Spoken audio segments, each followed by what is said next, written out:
What's up, everyone? Welcome to the podcast, the show dedicated to talking about all the poggers things in life, like music, content creation, and video games. I am one of your co-hosts, JesseKazam. And I have the technology. He has the technology. I was just saying, like 4 minutes ago, I was asking about what the technology was with the movie. That's like the equivalent of like the difference between how we used to Google things and now how we can like chat GPT things. Yeah. Dude, there's like something to, I'm like seeing this like event horizon where like, oh, dude, there's something with ChatGPT and the fact that I'm using it so much for referencing, especially like a lot of like case law and stuff, because it can connect a lot of dots and just give me links to things and so that I can, obviously make sure like I'm not relying on most of what it's saying as factualness. What I'm relying on is what it says is effectively a summary of what it's also providing me, in terms of like receipts. But you like talking about so many aspects of it for this video I'm working on. Like basically ChatGPT, like my instance, if I'm logged in, is like it's aware of the shots I want with the camera. It's aware of some of the like the back and forth and how my mind's changed about how I'm going to structure things. Like it's genuinely an entity that understands the complexity of my project in a way that would never exist unless you and I were like working on a project 50-50 for the last 3 months. Yes. And it's like, so then now sometimes it can be annoying because I might ask questions that are like adjacent and it'll be like, so, like it assumes it's through the lens of that other question you asked. And you're like, no, yeah. So that can be like a little bit annoying, but there's just something to, like before Google was all about, like it was a skill to properly Google, successfully Google things. Yeah. Right, formulating a query, having the right keywords sort of in the right order, knowing some of the things with quotes and all that stuff. But now with ChatGPT, you don't need, like, it's totally different. Yes, it's vibes. Yeah, I could be like, what's the technology with the movie I'm thinking about where it's big? Enter, boom. Like, I don't know if I were to Google that, like maybe what's the technology with movies where it's big? I mean, that it'll know that for sure. Well, the AI summary says IMAX, but like the results I get, 8 major developments in technology and cinema, a digital cinema Wikipedia page, how AI makes movies bigger, better, how technology is revolutionary. So like none of those things, I would have had to think about like, what's the thing where, the screen is really big and surround? It's like, not that that's necessarily hard. No, I understand what you're saying. It's just like, there are so many things that I feel like I can answer now with ChatGPT that I couldn't with Googling. Mm-hmm. Like there's a song I'm thinking of. Like how hard is it? You're never going to be able to Google. There's a song that came out like circa early 2000s that had this vibe. Like you'll never figure that out Googling. Yeah, it's like, and the type of Googling we're talking about is a specific type of Googling where like you are the check at the end of the chain if you got the right answer or not. Right? You're not like ChatGPTing is climate change real and then just regurgitating the thing. You're like looking for the song and it shortens that chain between like, or that recipe, or like you like that thing. Oh, I'm looking for IMAX. When you're Googling something where you like, I know an answer for this exists and I will know it when I see it.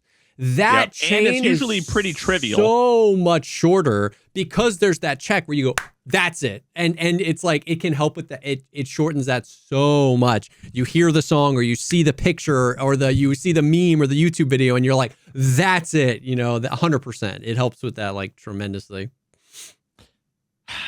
Yeah. So like there's nothing more cringy than like glazing AI, but like I don't care that like other people might be doing it or that everyone might be talking. Like it just is what it is.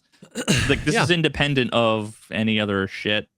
Yeah, just some random thoughts I have. And at one point, like one of the things we have to think about, as cringe as it is, to like, does ChatGPT love me? Yikes! But like to say good things about AI is like, it's just so banal and like cringy. Yeah. Like it's almost cool to resist, for sure, in a way. But at the same time, like I don't know, I kind of have tried to fast forward my mind into the future because I just see it's just like every other thing we resisted because we didn't quite understand. Mm-hmm. And then it just became, got taken for granted, mm-hmm. you know? So I just think that like, yeah, I mean, we'll see. Like the thing is it encompasses so much, you know what I mean? Like, and the internet has done the internet thing where, like you said, it's just cool to say you hate it. You know what I mean? Yeah. And that's like, that's a thing the internet does about everything. I mean, it's like so for like a great example of that is like, I was talking to my wife about this, about the movie The Odyssey, and how like it was like Christopher Nolan and everyone was super excited, and then all the like right-wing troglodytes were like, oh no, there's a black person in it, and then it came out and everyone was like, this is the best movie ever made. And then like I'm already starting to see the discourse, like it's like the hipster thing, but we've just shortened it so fast, right? It's like everybody used to love, you know, iced lattes, and then a couple of years later somebody was like, oh no, I brew my own coffee, and then that became the trendy thing to be like, oh, you're still one of those. But that happens so fast now. Like a week after the Odyssey came out. Because it's a pattern that we've all seen. Exactly. We just speed run to the end. Yes, we speed run to the end of the pattern. So we've done that certainly about AI. And it's hard because when you say AI, like... No, well, we haven't. Because I still feel cringe when I'm like a ChatGPT to thing. Because then I feel like that's not... I feel like we haven't gotten there even though I've gotten there. Yeah, we haven't gotten to the end. But what I'm saying is that like everybody... A part of that is because everybody like has their own... Like when you say I used AI today, like if you had just said that sentence, like 100 people would interpret that differently. You know what I mean? Like completely differently. The people that like use it at work for like really banal kind of tasks, or like you said, the guy that like used it to Google some like really obscure song and he found this artist and then he fell back in love with their music and he totally forgot. They're going to have such a different reaction than, you know, the person that maybe reads the article or hears the thing or is being, you know, fear-mongered about how AI is taking over this, or talking, or maybe if a data center is coming into their community, or, you know, you might have just seen a tweet from Elon Musk and be like, oh my God, like anything this guy's in charge of, I think I have to be morally against. You know, there's just such a breadth of things. And it's like, what did you mean by that you used AI today? You know what I mean? Like, so it's definitely, I mean, I've made we've talked about this a ton. Like I'm super anti-AI on a bunch of ways, in a bunch of like very specific, like how it's being marketed or how it is like, how it was created, or like maybe like the technology is really cool, but like even a really cool technology, is there a limit to like how fast and how much money we should pursue developing this technology at any cost, even if the technology is cool. And even so, it's like there's all this kind of stuff, but at the same time, it's like it's nuance, baby. It's like this is the real fucking world. I also have a Claude tab open where I've had it help me with some. It's like we're allowed to have all the conversations, you know, like. You have to ask yourself, isn't this just like you have an iPhone and you pretty much have gotten past the like child exploitation in third world countries? So like, we like, so as unfortunate as it is, we just live in a world where it's like, unless you want serious existential mental health issues, you kind of like, there's a certain point where it's like, it seems inevitable that you just have to close your eyes and accept the terribleness, which is, I don't want to live in that world. No, yeah. And I think, and see, that's the thing is like, what I don't think is that the only options are like mental health crisis or close your eyes and accept. Like, I think we can make ourselves aware of these things and want better and group as people around wanting better, and then demand the people who are in charge to do better, and like, and that things can move the needle.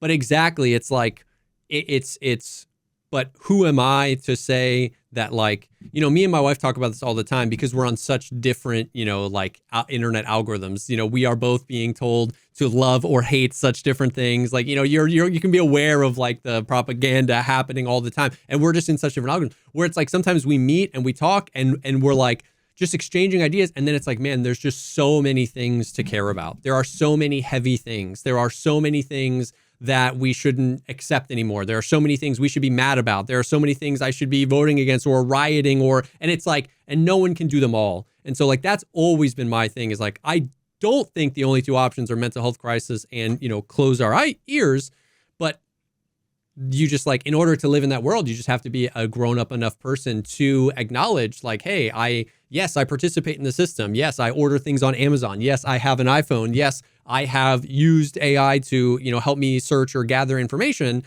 And I can also say, you know, hey, this thing is bad. And I can also say, hey, we should want better for this. And I can also say, you know, it's like, it just goes back to the whole, like this sentiment happens a lot. Like not to get, you know, once again, not to graze the Patreon or anything, but you see that a lot with like, you know, even like politics. And it's like, well, if you don't like America, then leave.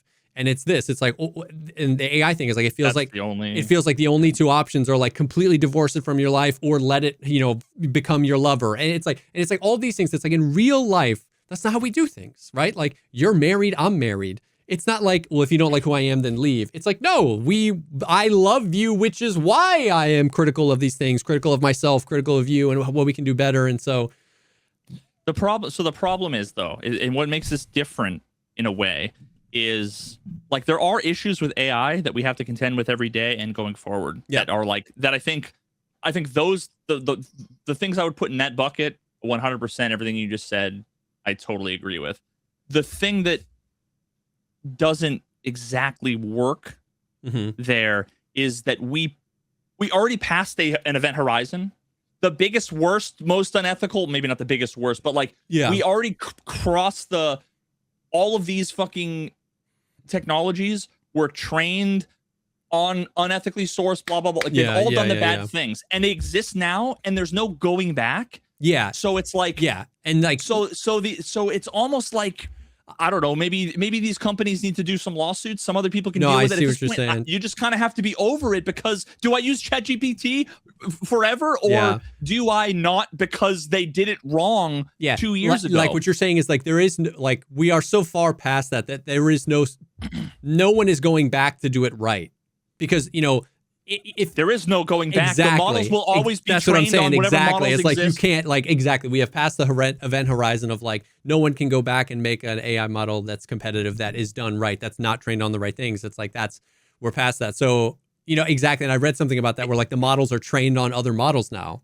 So they're all being like, it's like they're saying we've stopped training it on people's photos. And it's like, that's because you're training it on the model that trained it on this stuff. And it's like, I mean, in a way, this is so funny how this is and I'm like 98% joking, but I was gonna say in a way this kind of circles all the way around to justifying Nick Fuentes' arguments.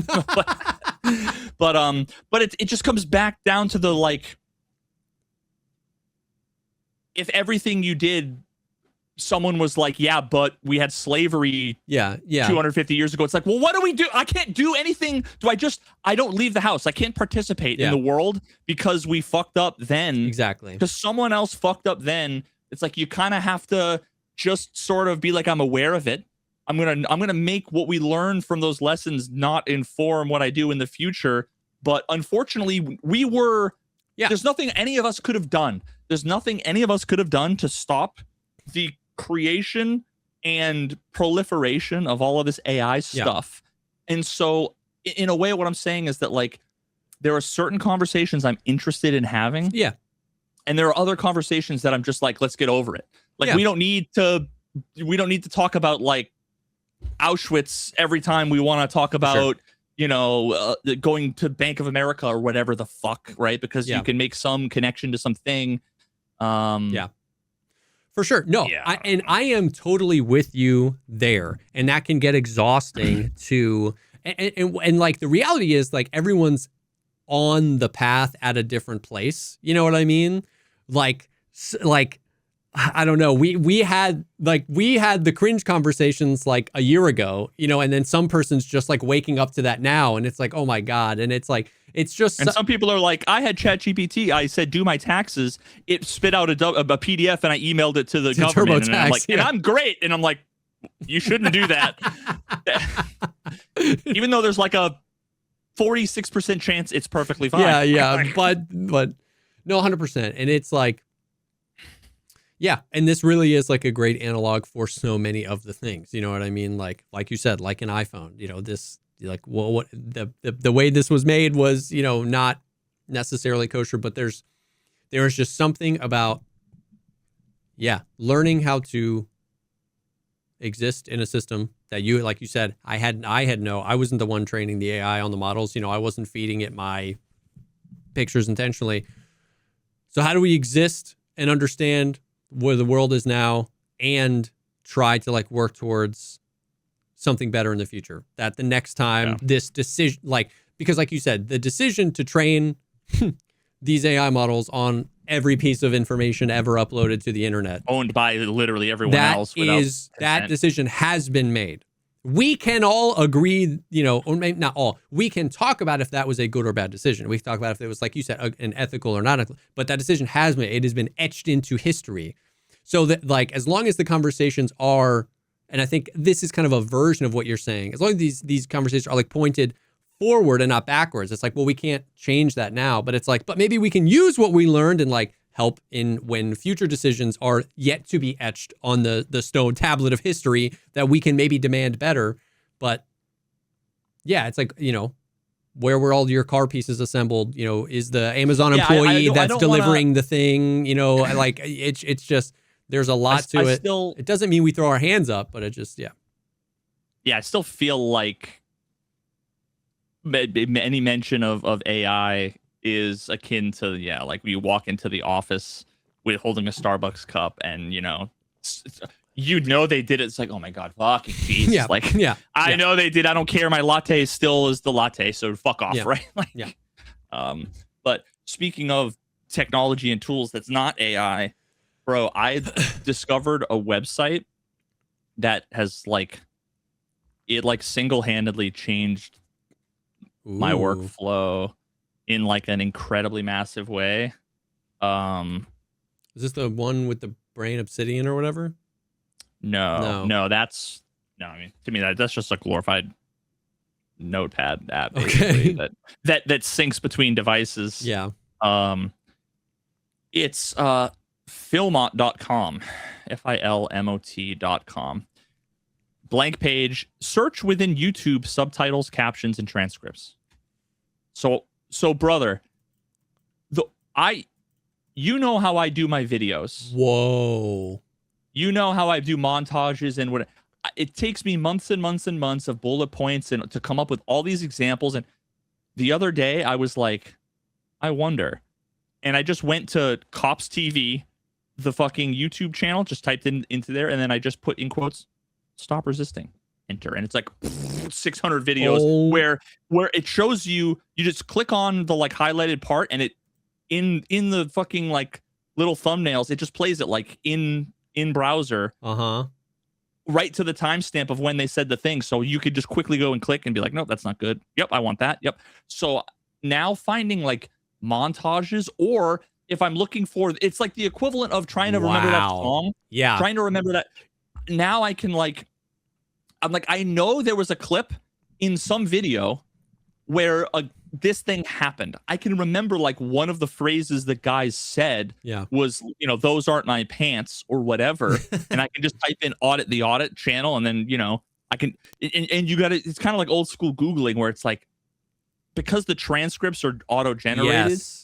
So you have to type like my pants, or, you know, those aren't, or those are not. You have to type in a bunch of variations, but like I found everything I was looking for in seconds, where it would sometimes take me 2 or 3 hours to find an 8-second clip that when I'd watch it, I go, that wasn't as funny as I remembered. And I'd move on. So, dude, bro, this website has changed my fucking, I mean, now I could go to like that the is podcast. Insane. Oh my God, the podcast. Wait a minute. My wife. My wife. Bro. Oh my god, and it also has the weirdest like verify you're a human feature. Here. I'm just gonna do this real quick. Pogcast. Okay.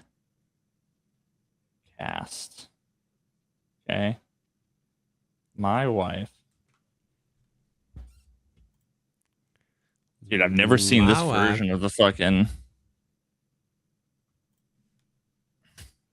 where it's like, all right, I gotta find the 2 penguins. What? It's like, all right, find 1 penguin and 1 frog. What? That's the craziest. All right, so let's see. I don't know. I don't know if you'll be able to hit this or not. My wife was out of town, so it was just me and the kids. I didn't stream Saturday. I don't stream Sunday. My entire week. So my wife doesn't even call me on the phone. Stuff on. Yeah, and I could just. Either way, my knife has it. My wife has it, or my cat has it. Single thing from it, dude. My wife. Bro, Explain to my wife. Wild.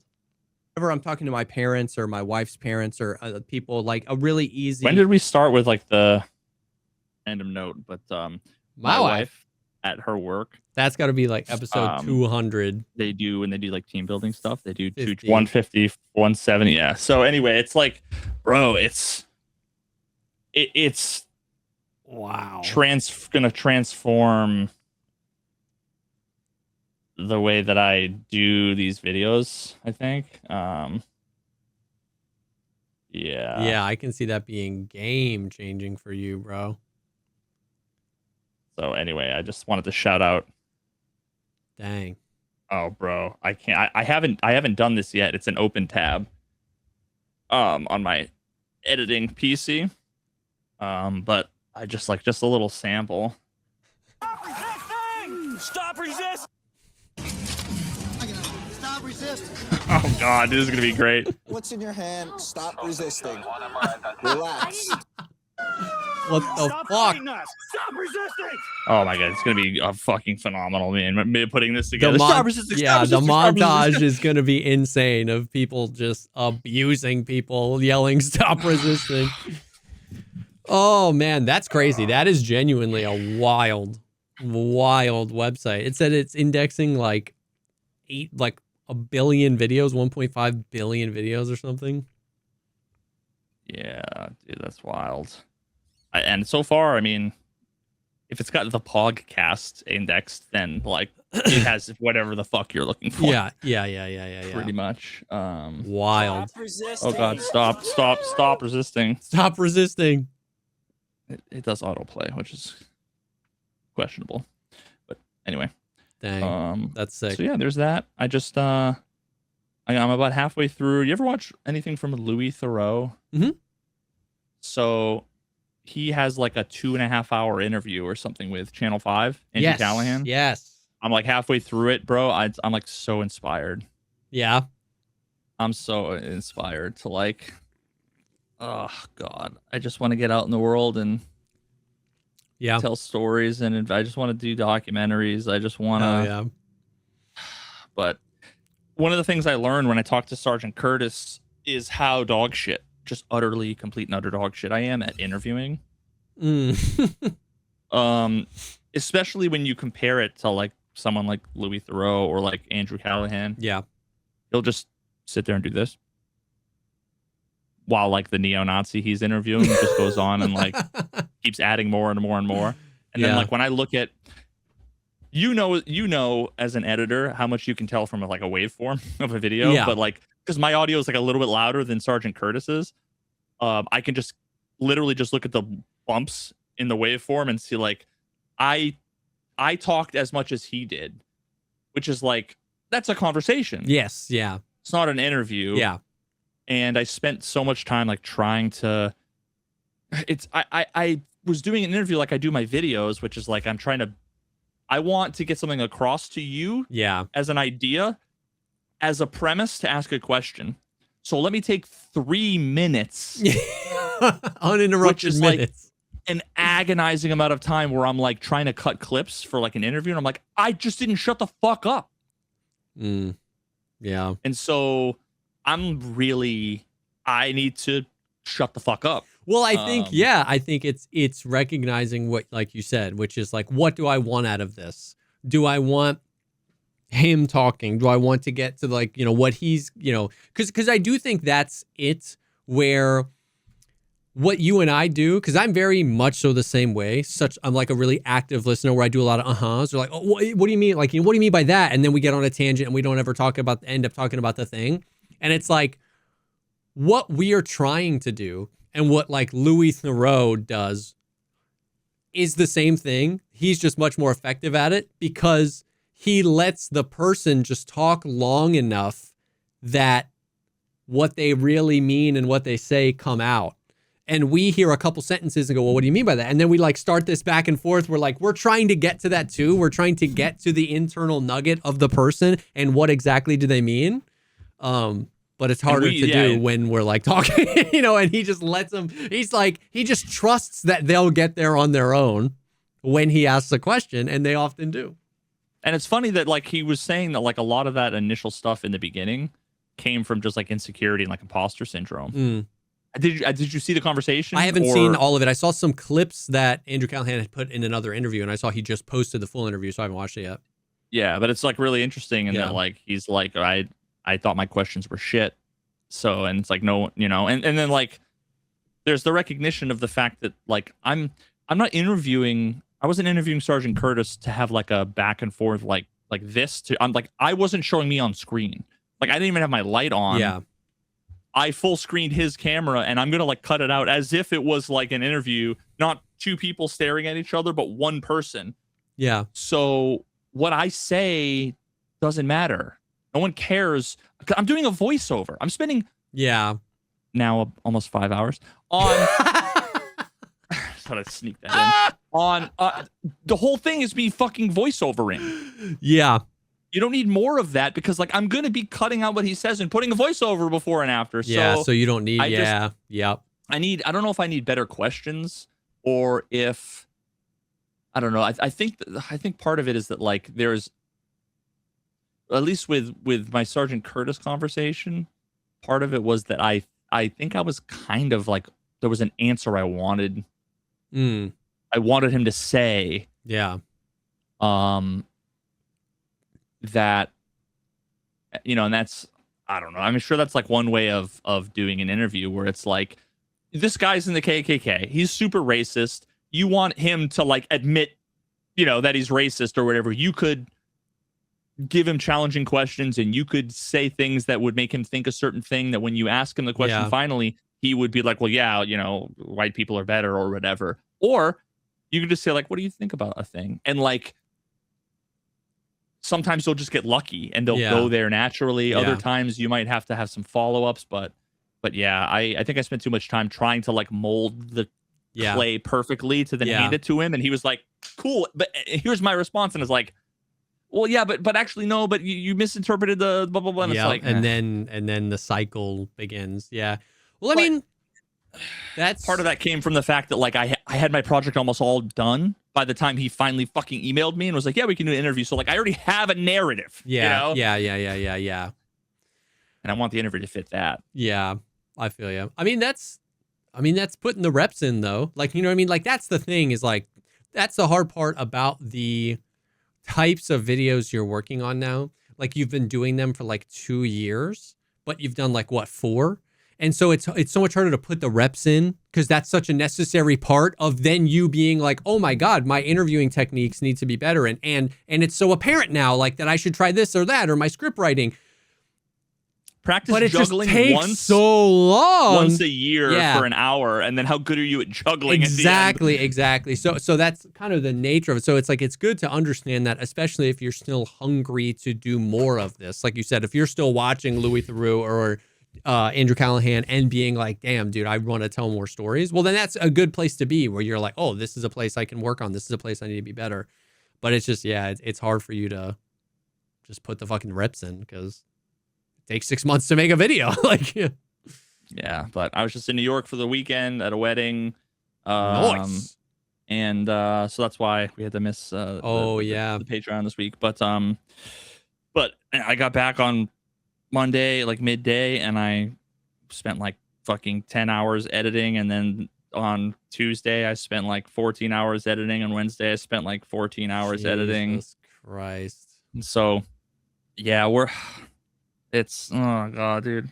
First of all, I ended up I did manage to get the breathalyzer for the before and the after. Did I tell you about that? Oh, I think you alluded to it. I don't know exactly what the plan is. So I bought a breathalyzer because I mentioned DUI stops, and I just thought it would be funny for the video. So I got the breathalyzer. Perfect. And then in the hotel room or outside the hotel before the wedding and after, I did the 2 out of 3 of the field sobriety tests. It would have been too annoying for like Meg to try to film and like do the test with like a light and whatever for the eye stuff. But I did the like walk and turn and the stand with the leg. Say the alphabet backwards. At 0 BAC, and then I didn't drink a ton. I don't drink much anymore these days. I think my BAC was 0.13, which is almost twice the legal limit. I didn't drive. But I think I did better after, which just goes to show you how fucking fucked. Yeah, like archaic the tests are. In the whole lift your leg and stand, when I was sober, I counted. I think you're supposed to count to 30, but like I'm like fuck it, it's not going to change anything. And I literally missed a number counting to 15 sober. You know why? Tell me as a musician when I say 1 1,000, 2 1,000, 3 1,000, 4 1,000, 5 1,000, 6 1,000, 10 1,000, 11 1,000, 12. I skipped 12 because I was like 11 1,000, and it fucked up because I'm like, oh shit, I need like a triplet there. Yeah. Each syllable needs to be on beat. Yeah, and at least like 7 1,000 is easy, but like 11 so yeah, literally, I'm like, this is why you don't want to do field sobriety tests if you don't have to, even if you're sober, because it's never gonna look good for you. Yeah. And if you're sober and being asked to take one, you're probably stressed about the fact where you're like, wait, I am sober though. Like, do I seem drunk? And then you're gonna be stressed and you're gonna mess it up. Yeah, and I'm not even sure that, like, I don't know. I wonder what the percentage is of field sobriety tests that, like, when you get to the point where you're asked to do them, no matter what the results are, like if you end up, like it could just be that 95% of the time they arrest you for DUI, like anyway. I don't know. I don't know what the stats are, but remember that OG like Internet 1.0 video of the guy who like the lawnmower? No, the guy who's doing the field sobriety test, and he was hammered, and the cop asked him to like recite the alphabet backwards, and he did it just like lickety split, didn't miss a letter. They had him like walk the thing, he was walking it, and then he was like, can you dance for me? And so the guy started doing a little dance, and he just like had this guy going, and then like he was obviously, the officer was like having fun with the sobriety test because he could obviously Super tell. Troopers or some YouTube skit, I think, or something. No, right? It was, well, okay, who knows? When I was 11, I was convinced this was real life. And then at the very end, he like asked the guy a question. The guy was like, well, yeah, I'm drunk. I would never do that. And then he goes, you got me. Like, once again, I think that's was like a fucking... It was pre-AI, and it was way before all the sketch shows happened. It's probably fake. I was, once again, 12 years old. What was the show where all the cops had like super short shorts? Yeah. Oh, Reno 911. It was not that. I think it was... no, it was not that. I mean, Reno 911 maybe did a bit off that. Bro. 3 Payments, Genuine Ostrich. Wait a minute. It was before Reno. Thank you. That's what from Z to A backwards as fast as you can. From Can you Z do to that A. for me? Yeah. Sure. Let me see the video. Z. Yes. Y. Yeah, it's Reno 911. Okay. Okay. Step, Okay. That's fair. That's fair. Like I said, I was like 11 years old. I was just saying, do you remember that video? I thought that was before Reno 911 for sure. And when I was 11, I was convinced that was real life. The number of things that are like canonical. Yeah. that I just Dude, haven't. we I would haven't get- had a chance to ask ChatGPT. It was so easy. I don't know. It was so easy to get people back in the day, bro. It was before AI, before like before like rage bait. It was it was so easy to get people. Me included. Yeah, Reno 911. How old is that 2000 show? 2003 to 2009. 2003? Later revivals. Yeah, That's but then 23 years ago? Holy moly. like, I guess YouTube I've also came out in never seen Reno 911. 2005. I just watched the Genuine Ostrich clip probably like 5,000 times.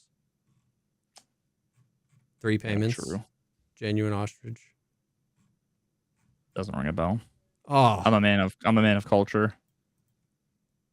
I was watching- 2003. That's crazy.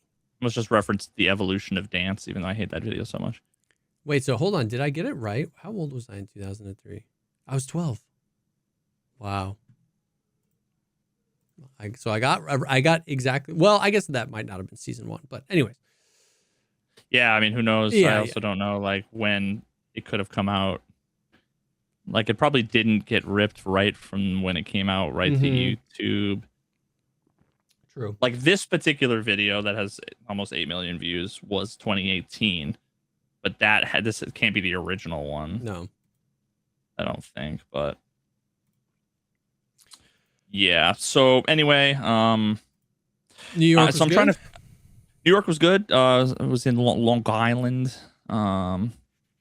Nice area. Fuck the Bronx traffic. But yeah. So now I'm just dealing with the existential YouTube crisis of, well, so originally I had 4 parts. Okay.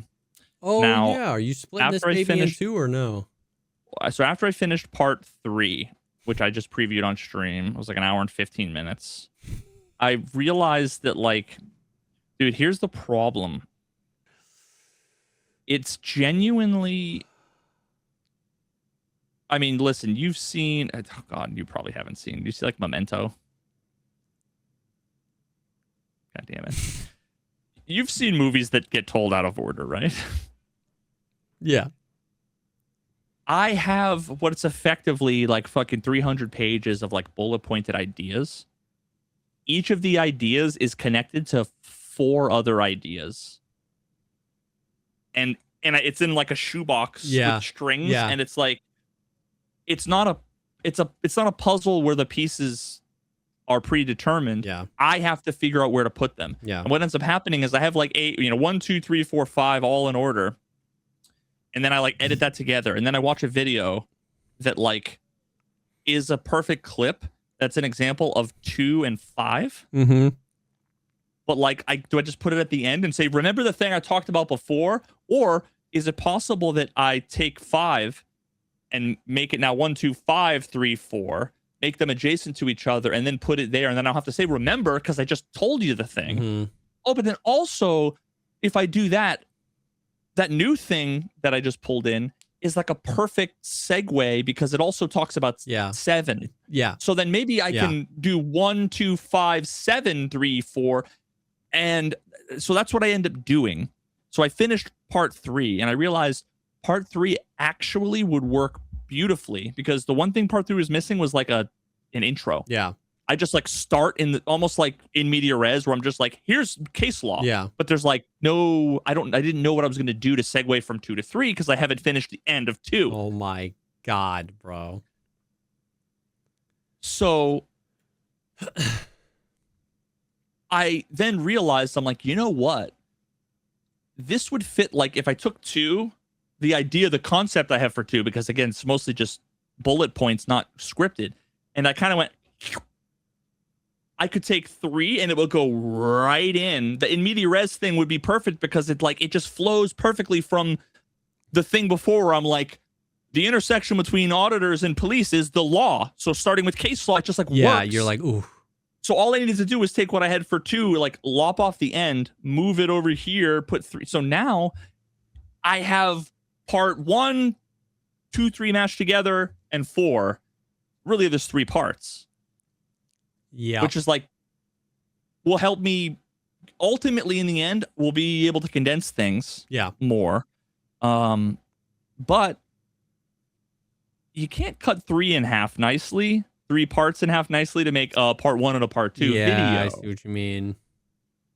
And so I'm looking at the runtime on this, and I'm thinking it's probably going to be somewhere between 4 and 5 hours, which means it'll be 7.5. Like I just have to like remember when I was like, I'm going to try to keep it under 90 minutes, and like I knew it was going to be 2 hours. Then I knew I was like smugly like, yeah, I know it's going to be 2.5 hours. Now it's approaching 5. I don't know.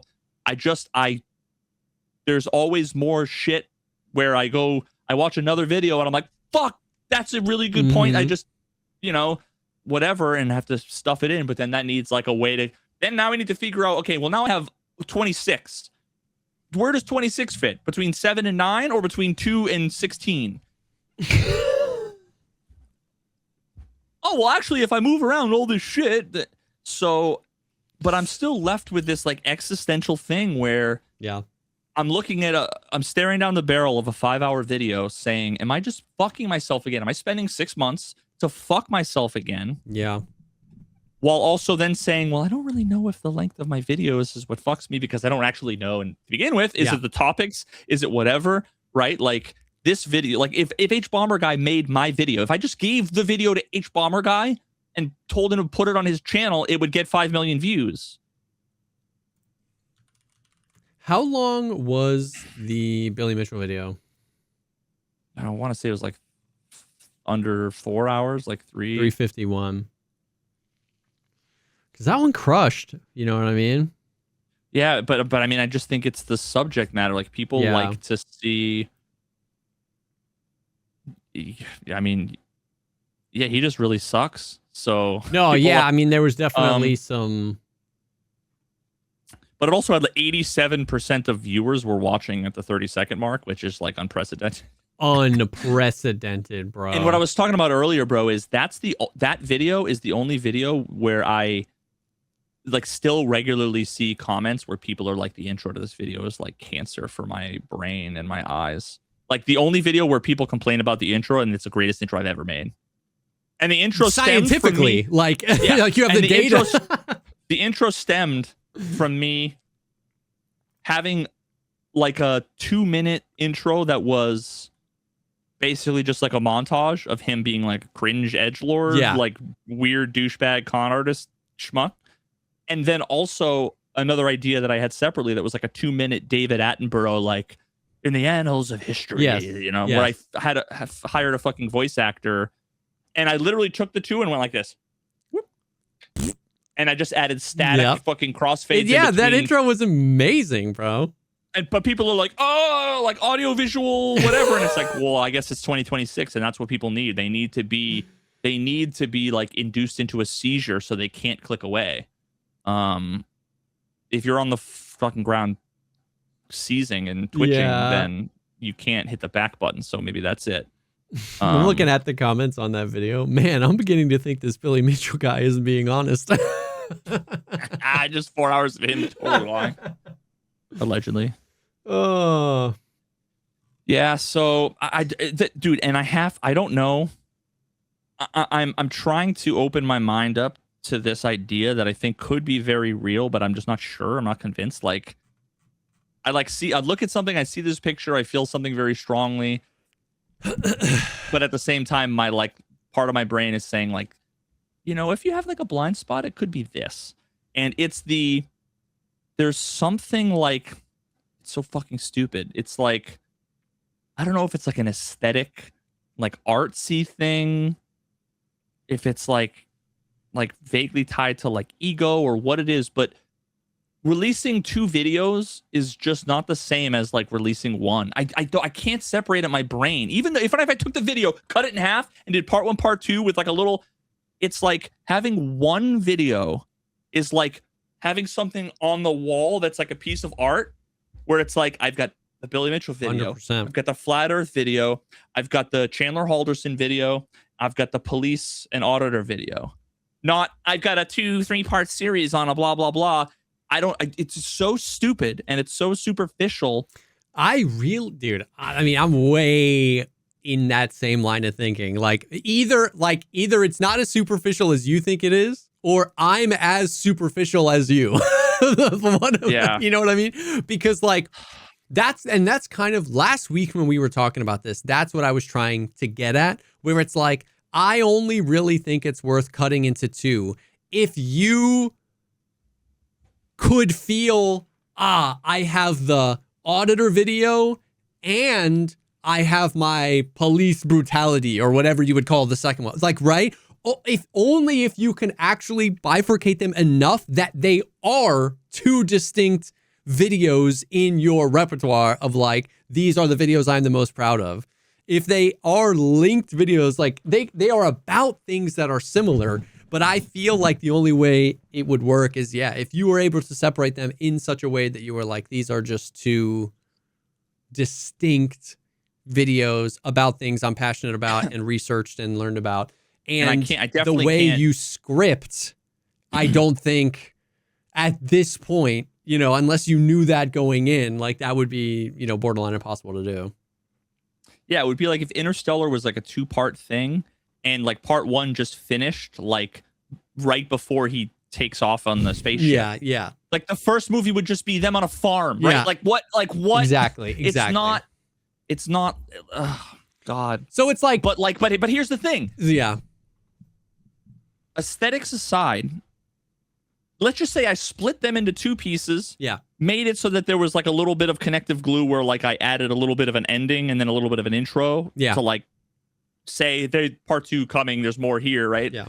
Or like previously on Lost. Yeah. You know what I mean? Like that kind of thing. If I just like released part 1 and part 2 at the same time, sliced it literally the difference, and this is another like aesthetic thing we were talking about. The thing is, some people see this comment triggers me. I like get it, but at the same time, it triggers me because like it's stupid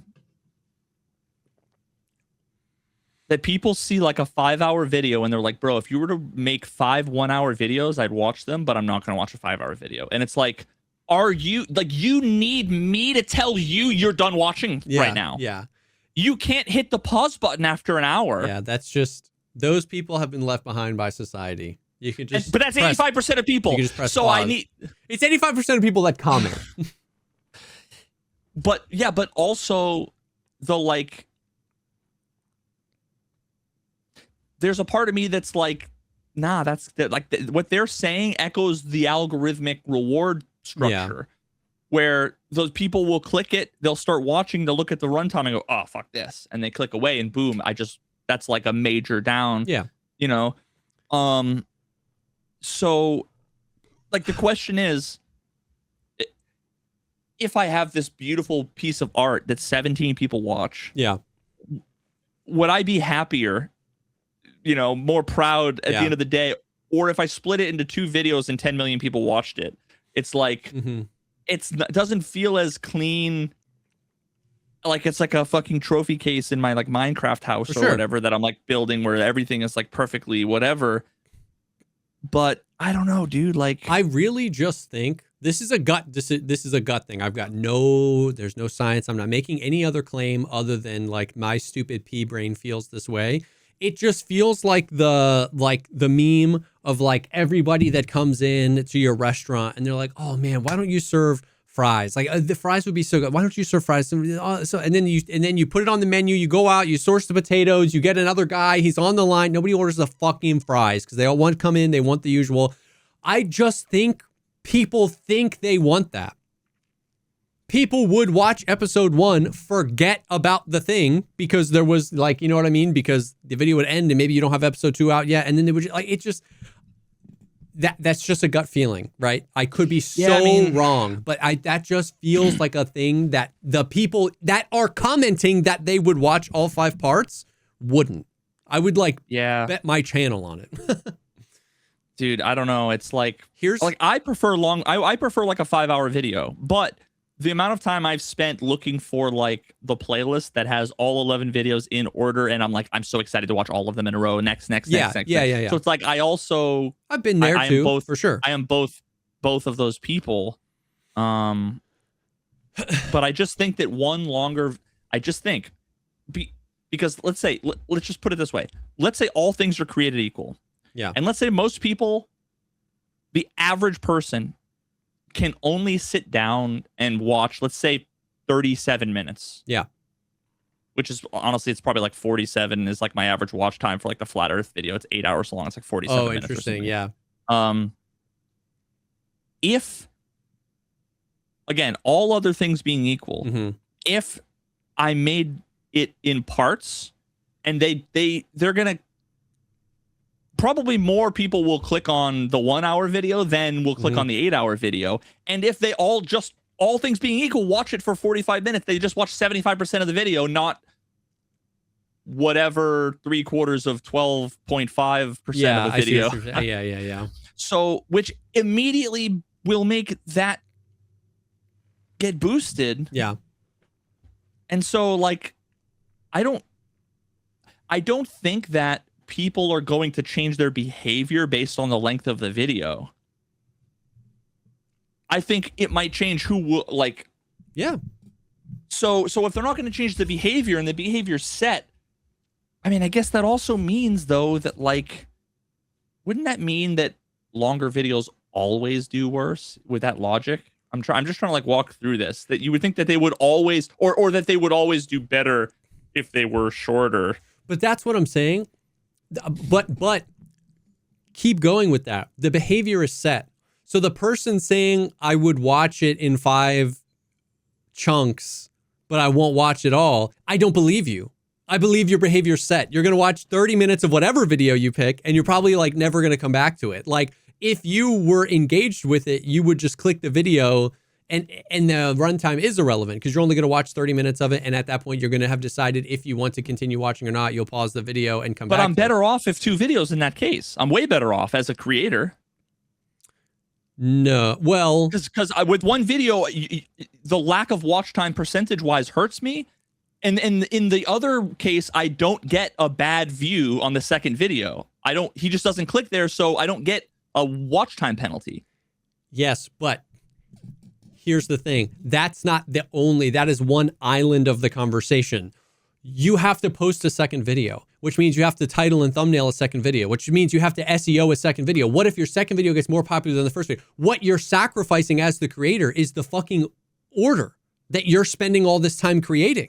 Because what if the second video goes viral and the first one doesn't? Or what if the first one does really good? Maybe, like you said, maybe the 5 hour video was going to get 50,000 views and the first half of the first video gets 200,000 views, but then part 2. So like, let's say, which would you like better? 50,000 views on the 5 hour video or 200,000 views on part 1 and 9,000 views on part 2?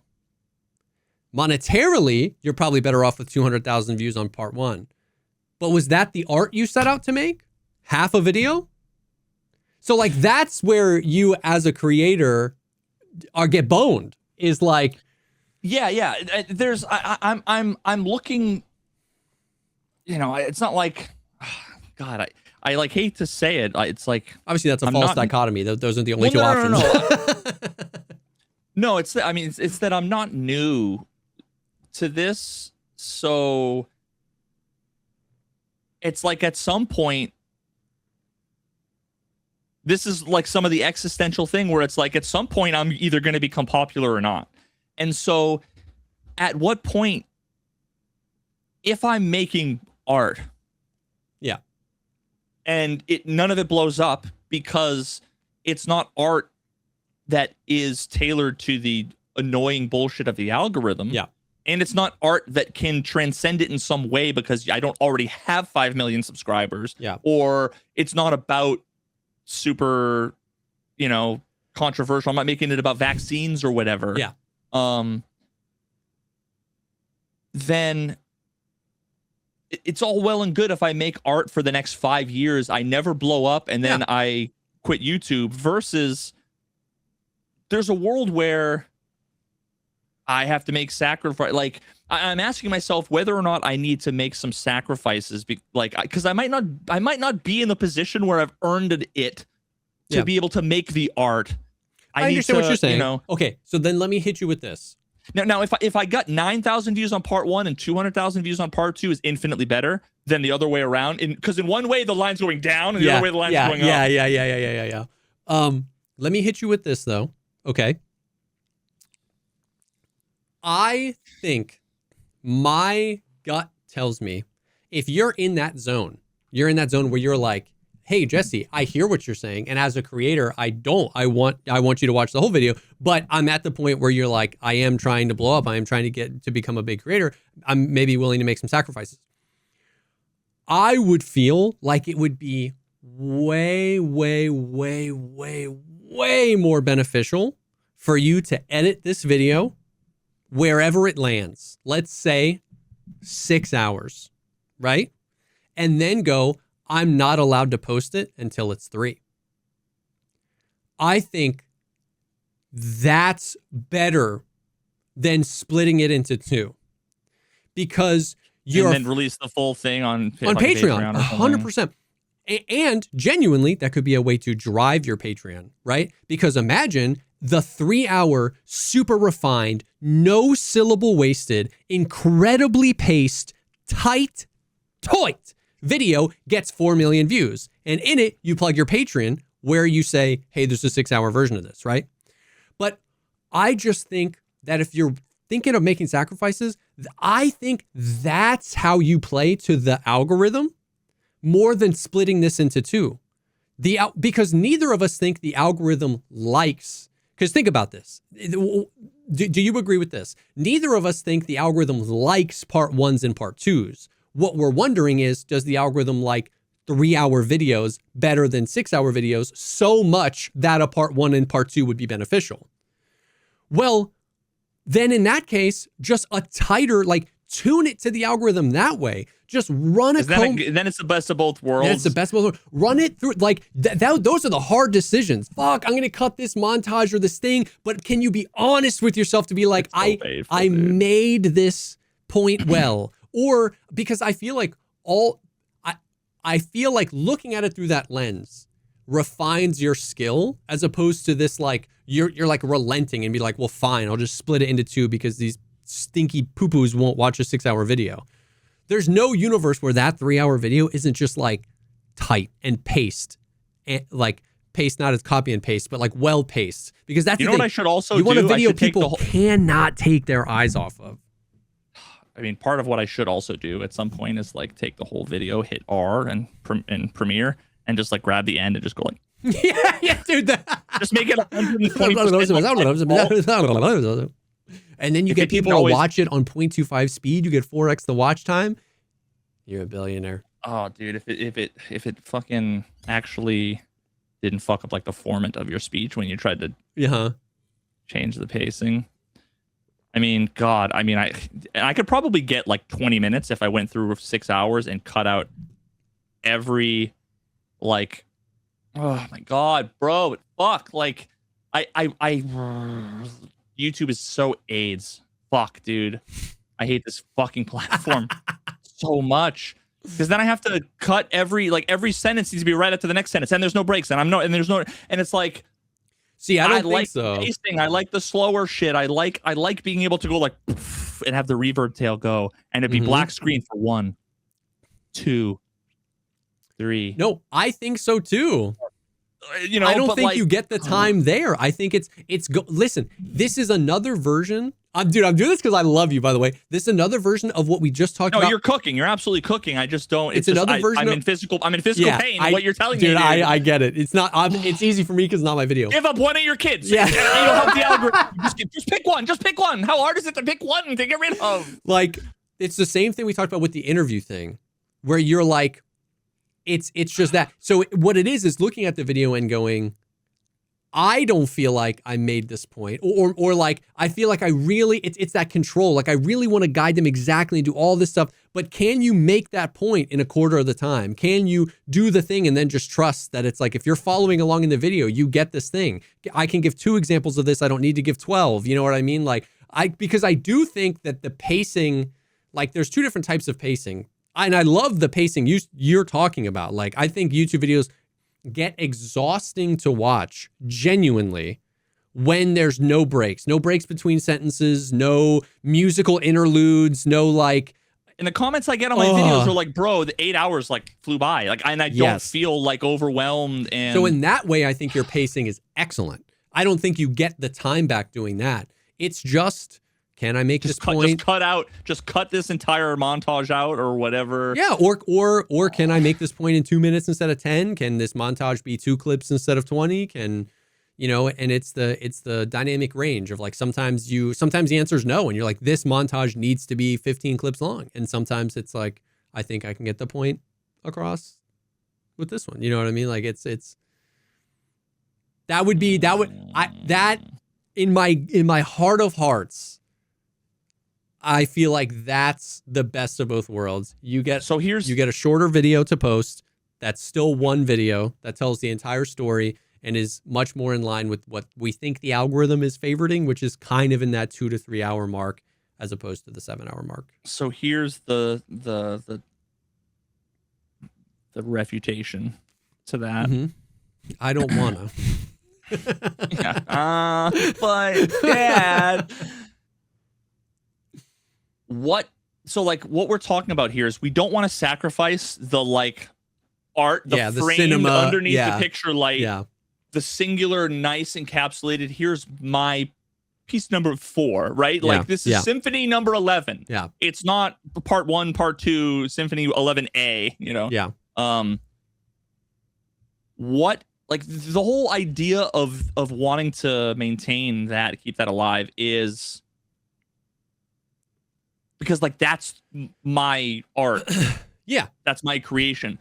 What if making the 3-hour video is effectively the same in terms of like it extracts the essence? Like what if the essence of Veritas is sprinkled if Veritas juice, concentrate, what if that is in a way the thorough verbosity? Like what like am I just making someone else's video? No. In that case. And here's my refute to that.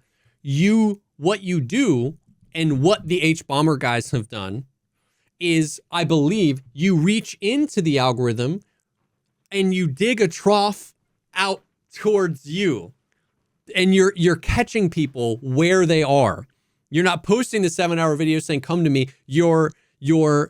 That's your starting point where like you can distill, because I genuinely think on the journey to make it a 3-hour video, some of the pieces you'll cut will feel like you cutting out your soul, and some of the pieces will be you actually just getting better at making videos. Like both of those things will happen on the way. Like you'll refine it but if you get 5 million views on that video, you're bringing people, and then you make these steps, like you said earlier, where you're like, I'm either going to blow up or not. And it's like, if that you meet them where they are, which is the community of people that love watching 3-hour video essays, and you go, come, I make a good 3-hour essays. I also make good 4-hour essays and good 5-hour essays. And it's like, I think that is the way you get to your art. It's like the painter that, you know, goes and paints the fucking fuck ass's king's nephew as the day job to fund the art that they do. He's chiseling Michelangelo, but he can only afford the marble because he's painting the king's fuck-ass nephew. I have one last counterexample. What if I cut it into 50 parts? No, like literally, what if it was like every 4 days I released like a fucking 15-minute? Yeah. Because then it's like less episode 1 over on the last episode, blah blah blah. Now it's just like you don't need any connective glue whatsoever. I mean, I feel like that's the worst of all 3 worlds, because it takes you 15 minutes to prep the point you're trying to make. You know, you would make that point and then the video would end, and then the next video no one would have the context of, you think you fell out of a coconut tree, Veritas? Yeah, but I mean, sort of like, but so fast forward past like the initial release of all the parts, you would have like effectively a playlist. That was the whole thing. You could just put autoplay, hit play, and like then you could watch it all in one sitting. Mm-hmm. Now, then I also have like, you know, let's just say if it was 6 hours and I cut them into, let's say on average 15-minute segments. What is that? 24 something parts. I mean, fuck, maybe I made them half an hour or even, and it was 16 or 12 if it was 6 hours. If it was 12, then releasing one video a year. I don't know. There's so many things I just don't know. That's all pure vibes. It's like I feel like if like releasing one video a day, it has to like supercharge the like, oh, this channel's alive. Everybody wake up. The dust is off, right? Like it could be completely meaningless, and like every video is its own standalone thing, because you still have the whole thing where it's like you release part 2 3 days after part 1. Are you like trampling on your own views? Yeah. I can see it both ways. I can see it both ways. Yeah. I can see it pumping, like if I release one a day, now suddenly there's that many more chances to end up in front of people. And I don't know. My guess, maybe that's a terrible idea. Yeah. Dude, I don't know. I don't want, what would be the worst case scenario if I spend like a month, because that's how long it would take me, dude. Yeah. Like cutting up, because I'd have to end up, I would end up having to like take a bunch of voiceover and like rewriting it, which means re-recording the voiceover, which means re-editing. There's a lot of like redoing shit that, let's be honest, I've already done 5 times. Yeah. I need to get better. I need to like take everything that I write and like honestly and run it through ChatGPT and say like, condense this. Yeah, just is what I should I do. have 4,000 words here, and this was supposed to be part A of part 3. Yeah, because I don't write things to be super concise, but there have been so many times where it's like I realize I want to like make a different point or whatever. I end up like redoing a section that's almost the same, let's say because like some audio thing got corrupted or got fucked up, and then when I do it again, it's like 60% of the length, because it was just like tighter and more clear. Like so I could like, but that's the thing that like I should do at the beginning of the video, and it can't be like for sure. I don't want to cut this down, rip it apart, make what I feel like is a concession, and then have it get 12,000 views. I'll be fucking crushed. Yeah. Because then it's like, well, I should have just released the big thing. Maybe it would have done better. But then if I release the big thing and I'm like, I'm gonna, my art should succeed on it, and then it gets 12,000 views, I'm gonna be like, shoulda, woulda, coulda. And some people are like, bro, just release the 2-part thing and the 1-part thing. It's like, well, now I think I'm cannibalizing my own shit, and people are gonna get confused because they already saw this. And I did that with the 1-hour segment from the 7-hour video, and I'm at 100,000 views and 20,000 views. Yeah. I would have thought that the 1-hour segment would have been 200,000 views. Yeah. But again, who knows why? That's the problem, is everybody just thinks like, bro, just cut it up and then release it. And then like as if like you can just look at the numbers and know why. Yeah. But you can't. You can't know why anything. Listen, you are 100% right. Every option requires a fuck ton of work. Every option requires every option is, we only have like a very small piece of the puzzle. So it's a gamble, right? Like if you do it the one way and it doesn't perform, you're going to always wonder if you should have done it the other way. 100%. 100%. I think with everything I know about YouTube and looking at your channel, I just think that that's the best path forward, especially since you get to preserve the long version. And like, once again, in a world where the shorter version pops off, it gets to be an enormous plug for your Patreon to be hey, that's best case scenario. 3x, 2x this amount of content. Like if you want to see all the rest, that's over there. So it feeds into something else. But you're 100% right. It's so easy for me to say that because I don't have to edit this fucking thing, because I don't have to, take it down because I haven't done all the research. But like, but I also feel like, here's the thing though, it would be a miracle if I got 6 hours down to 3, an absolute miracle. But I still put 3 in the same category as like too long for most people. Like to me, 3 hours, 6 hours, 8 hours, it's all the same. Yeah, I think 2 to 3 is where you see most of these long, like anything that's long form is in the 2 to 3 hour range. Like I would want it to be like 90 minutes is what I wanted from the No. beginning, because Well, that's like yeah. a thing that like Moist Critical would like react to or whatever, For right? sure. Like that's that's borderline impossible. But like, I think, but not if you take, make it 5 hours and then break it into 2, or I think my dude, yeah, 100%. I will respect whatever you choose because this is a big ass decision. My hat goes in the ring of the 3 hour, 2 to 3 hours, and you just try to make it like as tight and as well paced as possible. And you release the 6 hour one on the Patreon. I just don't know. Like, so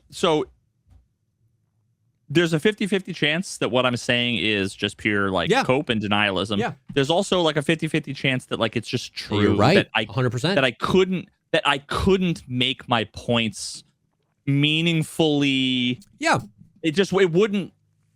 And that's what I mean. Like, it wouldn't land the same if I just fucking tell you that the police abuse their authority by doing a thing. Here's an example. Yeah.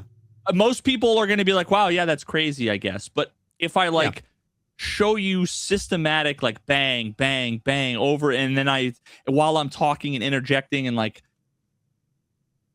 I just feel like it's a different, like I can say the same thing and have it be different, a different message. Yes. And I just don't know that I can communicate the essence of this thing in that amount of time. So it's like,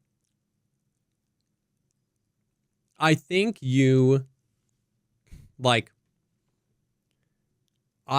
that you in your journey of trying to do this, you'll learn that. Like let's say you're like, I got to cut this down to 3 hours, and you're like, I can't get it any lower than 4. What you'll have is probably a 4 hour video that's much better paced, that's much tighter than your 6 hour one. And maybe you release that, and maybe you're like, this is literally as far as I can go. And that'll probably do better than if you had just released the 6 hour one. Or you realize you can get it to 3. You know what I mean? Like, well, but you know what, but the ultimate, and this is why I end up just being like a fucking solipsist about all this, is like, let's say I reduce it down to 3 hours and it pops off. Mm-hmm. Was that because it was 3 hours, or was that because it's cop shit? Mm-hmm. I'll never know. Like, I can never, because of the world I've put myself in where I'm doing different, I can never there's no lessons to be learned, like, ever. No, I've gotten there before. I've gotten there before too. But like, here's the thing. Here's the way I look at YouTube. You don't have to look at it this way. When I work on something that I am really proud of and it doesn't do well, I have to hone in on what I think may be the reason why that didn't do well and change that for my next piece of content. There is a very real chance that I post a video that gets 10,000 views and I go, maybe this is why, and then I change it for the next piece of content. The next piece of content gets 100,000 views, and that thing I changed had nothing to do with it. But I don't feel like I'm moving in a direction unless I'm attempting to say, maybe this is it. I'm going to change that for this and see what happens. I feel like over the long term, you end up learning more by doing that, as opposed to like you posted your, you know what I mean? Just like posting another 7 hour video and just hoping it gets there, because I do think you made an important distinction earlier. What do you want? Do you want to post videos that are just unashamedly exactly what you want to post? Or do you want to like grow a YouTube channel into a point where people will watch whatever you post because they know you to post, you know, a certain type of way? And I think if that's what you want, if you want to be a YouTuber that grows their audience, you have to be making attempts at being like, hey, I think the algorithm want this. I'm going to try this and see what happens. If you just want to be a guy that posts the very exact shit you want to post, then make that bitch 6 hours, 100%. Then I'm going to do that, but then I also need to justify it in some way by putting in a disclaimer, basically saying like, hey guys, could have made this shorter. I didn't want to fucking sacrifice. And that's a 7-minute monologue where I'm like, so support me on Patreon because blah, blah, blah. And I got to explain all the shit for context. Bro, here's the, oh my God, this is why I hate the world we live in. What you're describing, that's how like we got Isaac Newton and shit. Mm-hmm. Okay. The problem is that imagine trying to be a scientist in a universe where the laws of physics were changing constantly. That's hell. Yes, that is hell. But we would never know anything. And I hate that YouTube is that universe. Yes, but the person trying to be a scientist in the world where the laws of physics are changing is going to be right more often than the guy not trying to be a scientist, even in the hot dog world. That's not necessarily true. Like, what if, let's just say, hypothetically, if like the F equals MA formula for like throwing a ball, what if that was a random formula every time it happened? Yeah. Then what you're doing is wasting so much time trying to find a pattern where there is none. But we've predetermined you're not the guy. We wouldn't have been talking about this on our podcast for an hour if you were the guy that was just okay not being the scientist in that universe. You would just make your videos and post them. We're talking about this because there is a part of you that does want to iterate and get better and try to learn the algorithm or whatever. You're right. It's a black box. You're right. The laws of physics change almost daily. Some dude can push a button and be like, well, it's shorts now. You got to turn everything into shorts. I just think there's no universe. Like, I just think relying on luck, even if it's even if it's like not a real thing I'm holding on to, which is that like, maybe, free will doesn't exist, but I believe in free will and that makes me feel better. I would just still choose that over just making videos and shipping them and being like, one day, maybe the laws of physics will align with my video and it'll pop off. I can't do that. Even if it's a fool's errand, even if it's not real, even if the laws of physics are changing every day, I have to be like, let me try this and see if it works.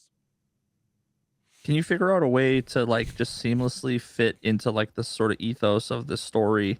Me getting like tased by Fauci while Trump throws like physical Bitcoin at my face while the cops are handcuffing me. Like, and Fauci's topless, obviously. Of course. That's what I need. Yeah, I don't know. We don't need to talk about this. We talked literally the whole fucking episode about this. That's okay, dude. So I freaking love it. I'm just trying to figure out what my purpose is on this fucking earth when I spend more than 2/3 of every fucking day working on this project. I every now and then I start to go like, what am I doing? Yep. Listen, and you're the only person I can talk to about it, and it just so happens to be on a podcast. Yeah, we'll move on. I just take some time to sit with the uncomfortability of like that same thing you recognized about yourself with the interview, and you were like, "Hey, I don't want to clean my room." And where you essentially said earlier, the interview would be better with less. If I just shut the fuck up. Not necessarily, once again, yes, in that context, that is what you said. But overall, it was like, if there was less, there could be more. And I just think if you less is more. Someone rigorously apply that throughout your entire video, whether it ends up at 4 hours or 2 hours or 3 hours, I think it's a better video for the YouTube algorithm. You have to wrestle with ethically if fucking with the YouTube algorithm is something you want to do. But I just... That's just my final plea is that a rigorous, uncomfortable application of that to the entirety of the video ends in a better video. I just need for the algorithm, not better like objectively, but better video for the algorithm. I need like a $1,000 a month tier on my Patreon, and I need like one of those like Chinese billionaires to be like, you know what, this guy's videos are important. Yeah, and then it's like, oh, well, then I just can I don't worry. I don't have to worry. For sure. About having to pay my new mortgage. Yeah. Anyway, what's going on in your land that isn't The Suckland. The Suckland. Not much, man. I mean, like on my, I like, I'm dealing with much smaller versions of a lot of this on my channel, man. Like I've been on a quest, like what's the term for the thing where people go off into the desert and they come back? I've been on a yearning quest. Soul searching. Yeah. You know what I'm talking about. But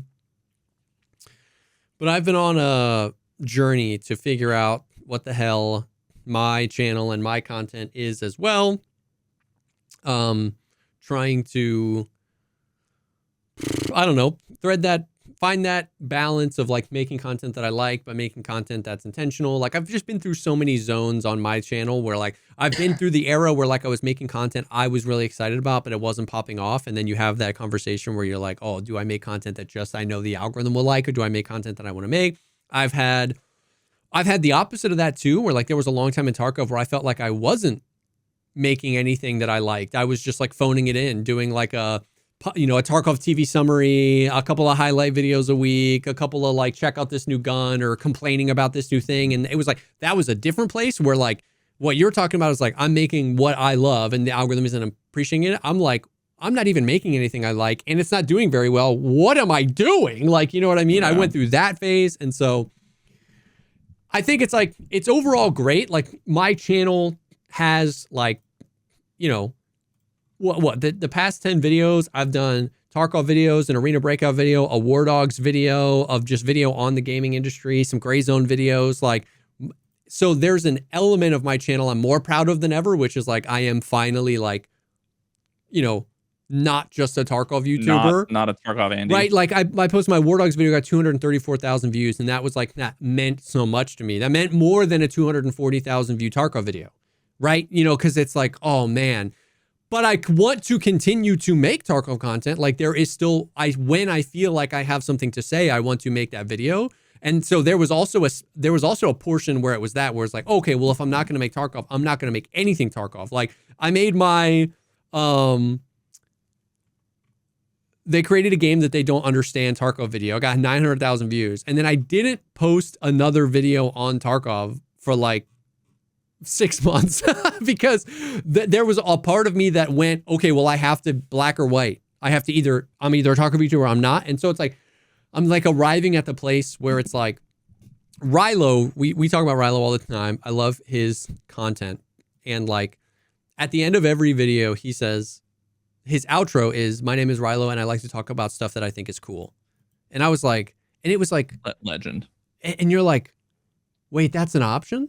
Like, because of the way my YouTube channel came up, which was I was a Tarkov YouTuber, and then like anything I did outside of Tarkov for a really long time was like really hated by the algorithm because I had trained my audience to like want Tarkov stuff and I wasn't really like exploring things. And so I'd try something new, it wouldn't do well and I'd get too scared and I would come back in. And it's just like, yeah, it's like, wait, you can just talk about stuff you think is cool, which sometimes it's Tarkov and sometimes it's War Dogs and sometimes it's Marathon and sometimes it's Arc Raiders. That's awesome. You know what I mean? So like, we definitely like, there was a couple months where my 28th day, YouTube summary was like minus 300 subscribers and that fucking hurt. You know what I mean? But I've been like kind of breaking that and just being like minus 26 in the last 28 days. Hell yeah. Hell yeah, dog. So it's like, I get that, right? When you make how many channels? I have 2,400 videos on my channel. Now that includes shorts, right? So there's like 1,000 of those. But it's like when 2,200 of your 2,400 videos are Tarkov videos and you start posting shit that's not Tarkov, I'm not even mad people aren't subscribing. How many videos do you have? 2,400 videos. God damn. It's a lot of shorts though, because shorts count. I wish non-shorts counted. Well, I wish I could see a number that was also just not shorts. But like when you Those are my shorts. When you make 2,000 Tarkov videos, it's understandable people are unsubbing. I would actually rather you unsub than like comment under all of my non-Tarkov videos, get back to the Tarkov content. So yeah, so it's like that's been a thing and just trying to be like really intentional. I've been much more intentional about my script writing, which has made some of my scripted videos do a lot better. I've been much more intentional about some of the narrative content I've been making, which has made that better. I've been even much more intentional about making shorts and treating them as like small YouTube videos. Like that's kind of a thing I've been doing, and those been doing. So it's like I'm feeling good about that, and feeling really good about like what we have on the horizon in terms of like in the past 10 years, I've never had so many different games I was like so thoroughly interested in coming out so close. Yeah. You know what I mean? There's so much. So I'm just like super excited about that, because then I feel like right now is the perfect time for that on my channel. I am the most zen I've ever been. You need something to be excited about. And I'm the most zen you're ready exactly, for it. I've ever been to make a video about something that's not Tarkov, to then look at down the barrel and have like 7 different games I'm like super excited about. It's a different thing. Last year, I was really excited about Arc Raiders, but that was it. It was like all my eggs were in that basket. I was like, I hope this game takes over the world, because this is all I'm excited for. And it did take over the world for a couple of months, and then it kind of fell off, and then I was kind of like lost again. So to have so many different games I'm excited for is very exciting. So I feel I'm definitely on my fucking in my feels about my YouTube channel as well, and trying to figure out what I want to do and what works and what doesn't work, and how to optimize it and how to be proud of it and how to make enough, how much quantity, so that you're not just like, exactly. So I'm not just posting a video. Like, you know what I mean? There was the moment, like we didn't know how good we had it with Tarkov, because it was just the community was growing. That game was like, so people wanted to consume content. They wanted to learn. Like, it was just so easy to get Tarkov subs. was just raw dough. Dude, it was, and we're in a fucking room full of like pasta sauce and cinnamon sugar, dude, and butter, and you're like, right, it's so easy. Exactly. Like, it was so easy to grow. I had that moment where like my most viewed video on my channel was the Arc Raiders video I made right before Arc Raiders came out. That's wild. 1.5 million views, and it got that in like a month. Whereas all the other videos I have that have 1 million views took like 2 years to get there. And so that was like obviously elated. That was like, there was such a proud moment. I was like, holy fuck. But it was so different for me to have that experience, because in Tarkov, I was putting out videos 3 or 4 times a week that were getting 20,000 views, and I was getting like 2,000 to 4,000 subs a month, right? Like it was just cruising. And I posted the video that got 1.5 million views, and it got a bunch of subs, but then it was like 2-3 weeks later, it was all gone. And it was like, that was a moment where I was like, oh man, like one thing on an island is great, but like, where am I going? What am I doing? You know, it's like you see those channels where the first video they post got 2 million views because that had a great thumbnail and title, and they post 200 videos after that and they all get like 100 views. And I was like, oh no, I don't want that either. So it's just been, I don't know, lots of trial and error, lots of trying new things. And I feel pretty good about it, but it just feels like it takes forever. But that being said, I'm excited about the content I'm making, and I'm excited about the games for sure. There's really been no like news about War Dogs. They did like a live stream last week where they just like showed off some gameplay and stuff like that, which was sick. That had me excited. No real news on like Hunger, even though that I was able to talk with some of the devs for Hunger, and the like super duper TLDR is like one thing I'm really excited about with that game is like, because I'm working on my script for my video, is that like we're seeing now is, here's the game, right? Like here's the entirety of the game. And then what people want is for the people to make a version. I want to Control A, Control C, Control V. I want the game for solos. Yeah. I want the game for duos. I want the game for squads. I want the game PvP, and I want the game PvE. Right? Like, and we're seeing we're seeing that a lot. Like Tarkov has a PvE mode, a PvP mode, a seasonal mode, and their PvP arena mode. Delta Force has their, PvP mode and their PvE mode and their battlefield mode. And ABI has their PvE mode now, and this. And Arc Raiders had their PvE mode and their PvP mode. But then ABI has one too? Yeah, they just added a PvE mode. Yeah. Jesus. And like, and Arc Raiders had theirs. They weren't different modes. It was one game, but it was behind the scenes. They were just putting you in the buckets of PvE or PvP. So it was like all this kind of stuff, and we want this thing. And what Hunger's attempt is basically, in a lot of ways, hearkening back to like old school stuff, where like, for example, in World of Warcraft, the game was the game, right? You would go through and you would quest, you would do your thing, but you kind of got to choose your end game. Were you a PvP battlegrounds guy and you did your whole gear towards like PvP and PvP events? Were you like a raid dungeons guy where like you would get your guild and you guys would go on raids? A lot of people did a lot of those things, but it was like everybody funneled through the one experience and then at the end kind of got to like pick where they want to go. And Hunger's doing a very similar thing with like their expeditions, which is like your Tarkov raid. And then out of that, they're going to have PvP battlegrounds, which is like a 6v6 or an 8v8 kind of like respawn mode. They're going to have PvE trials, which are like long missions where there are no other players. And they're going to have like their raid dungeon bosses. But what's interesting is all of those things interact with the raid mode, with the expeditions, because in order to do any of those things, you have to equip gear. And if you lose the gear. So imagine playing Tarkov Arena where you had to put on gear from your stash, then get in the arena mode. And during the round, you're respawning. But when your team loses, you lost all that gear. And the only way to get more gear was to go play a Tarkov raid. Well, what if you win? If you win, you don't get gear. You get like ranks or cosmetics or other stuff. But you still lose what you lost when you died. Yes. Well, no. Like if you win, you get to keep all that gear you brought in with you. Like if you said you respawn though, right? Yes, that's what I'm saying. No, but what if you die 5 times? Then you lost 5 sets of gear. So you put on an HK, 260 rounders, a defender armor, whatever. Oh, and it's that every round. Every time you respawn, it's just that kit again. And if you lose the game, you lose the gear. And if you win the game, you keep the gear, and then you get rewards, which is like elo, rank, cosmetics, battle pass, whatever. Imagine the interaction between Arena and Tarkov if that was how that worked. Where like, if you wanted to be a PvP guy, you would like get a bunch of gear in Tarkov so that you could then go like use your really good gear and like do really good PvP. And then if you died, you would have to go back to interacting with Tarkov. But you didn't have to be a PvP guy. You could take your endgame stuff to go do the endgame PvE trials, which are like almost like a Left 4 Dead horde mode or whatever.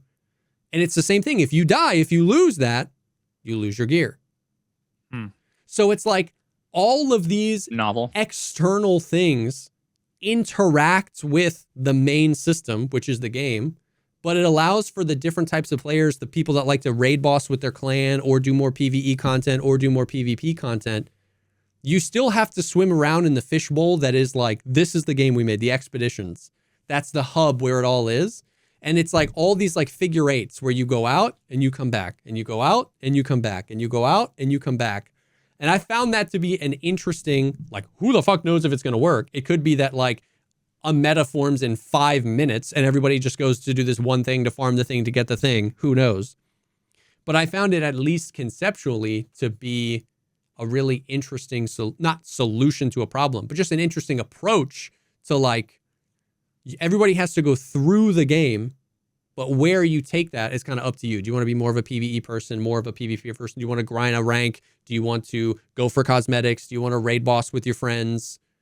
That is up to you, and you can do all those things. And then what that allows is there doesn't have to be a PvE version of Hunger.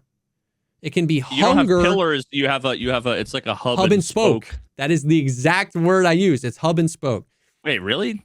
In this conversation? No. In my script. That's what the fuck? That's wild. Hub and spoke is the literal, and in my conversation with the dev, I was like hub and spoke, 100%. Was that conversation? Well, I mean, I didn't watch it, so no. that's like yeah. But right, wild. so that's an interesting thing, and that has been like a great example is the Arena, where it's like the Arena and Tarkov feel like pillars. They interact with each other, but like they have to goad you into switching between them, right? Like they're always having to try and like pull players into Arena, right? Here's all these cosmetics, here's the battle pass, come, go. As opposed to being like a two-way street, you know? And so I just, once again, I don't know if it's going to work. I'm not saying Hunger is going to be the best game ever, but like that is very similar to how like a lot of MMOs have done in the past. And it seems like just a different strategy than like PvE arc raiders, PvP arc raiders, PvE Tarkov, PvP Tarkov, just these like isolated pillars that all these games are doing now. ABI added a PvE mode. It's like everyone's trying to appease everybody. And I like the game is the filter. Like if you don't like the expedition, you're not going to like Hunger. But if you like the expeditions, that doesn't mean you all have to be the same person. It doesn't mean you have to be a Giga Chad Sweat. You can play Hunger, playing the market and being a crafter and then doing all this stuff and then making money and then buying gear and then just go doing the PvE endgame stuff. And it kind of like pulls the highest end gear and the highest end sweats out of that circle because they're like you could bring your best gear into an expedition, but it's probably more rewarding to you if you're somebody that wants to be a good PvPer to save that to do the PvP battlegrounds, especially if you're high elo and you want to like grind rank. And then if you're at a point where you need more gear, you're probably going back into the expeditions looking for a come up. So maybe you're going in as a budget because you know you're a skilled player. Yeah. So it kind of keeps this, like it prevents that, you know, end of wipe customs is just people doing the pocket watch and people with 100 round max of 995. You know what I'm saying? Because those people have a place to go. That's not an isolated pillar, but a spoke. Yeah. Does that make sense? So like that is like after my conversation, that was like, that's interesting. That's interesting.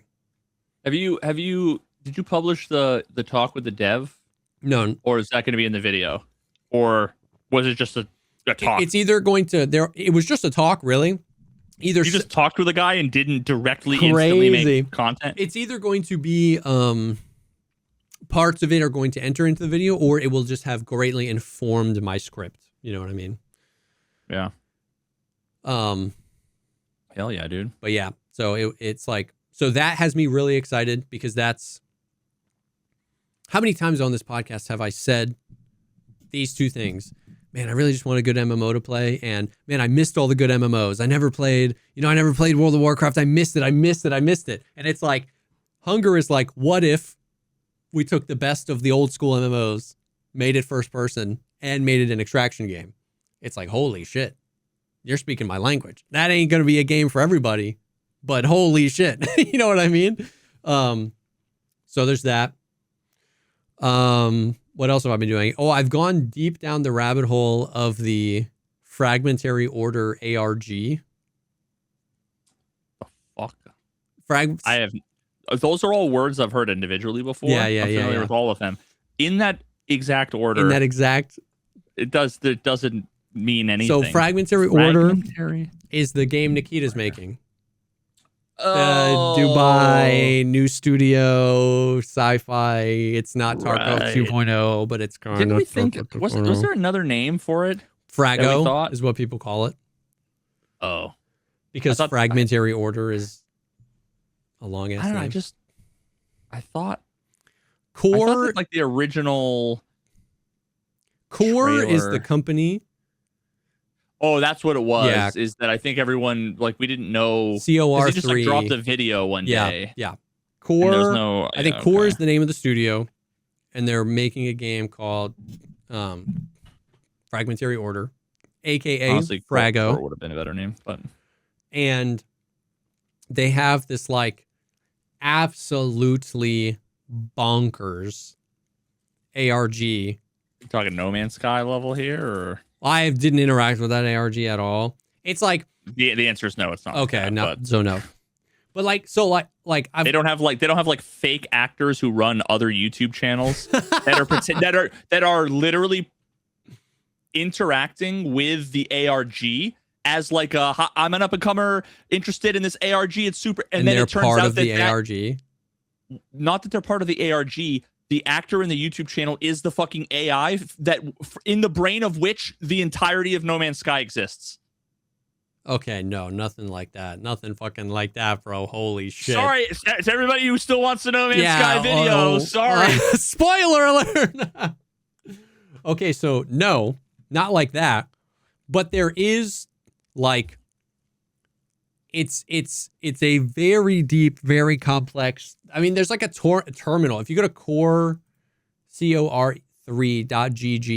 it's like I've got like a desktop and I'm like hacking files and adding IPs to servers and talking with traders and like it's Proceed without sound. farming materials and building a drone and reading people's emails. It is How are they this good at making websites but not? expensive. Never mind. Yeah.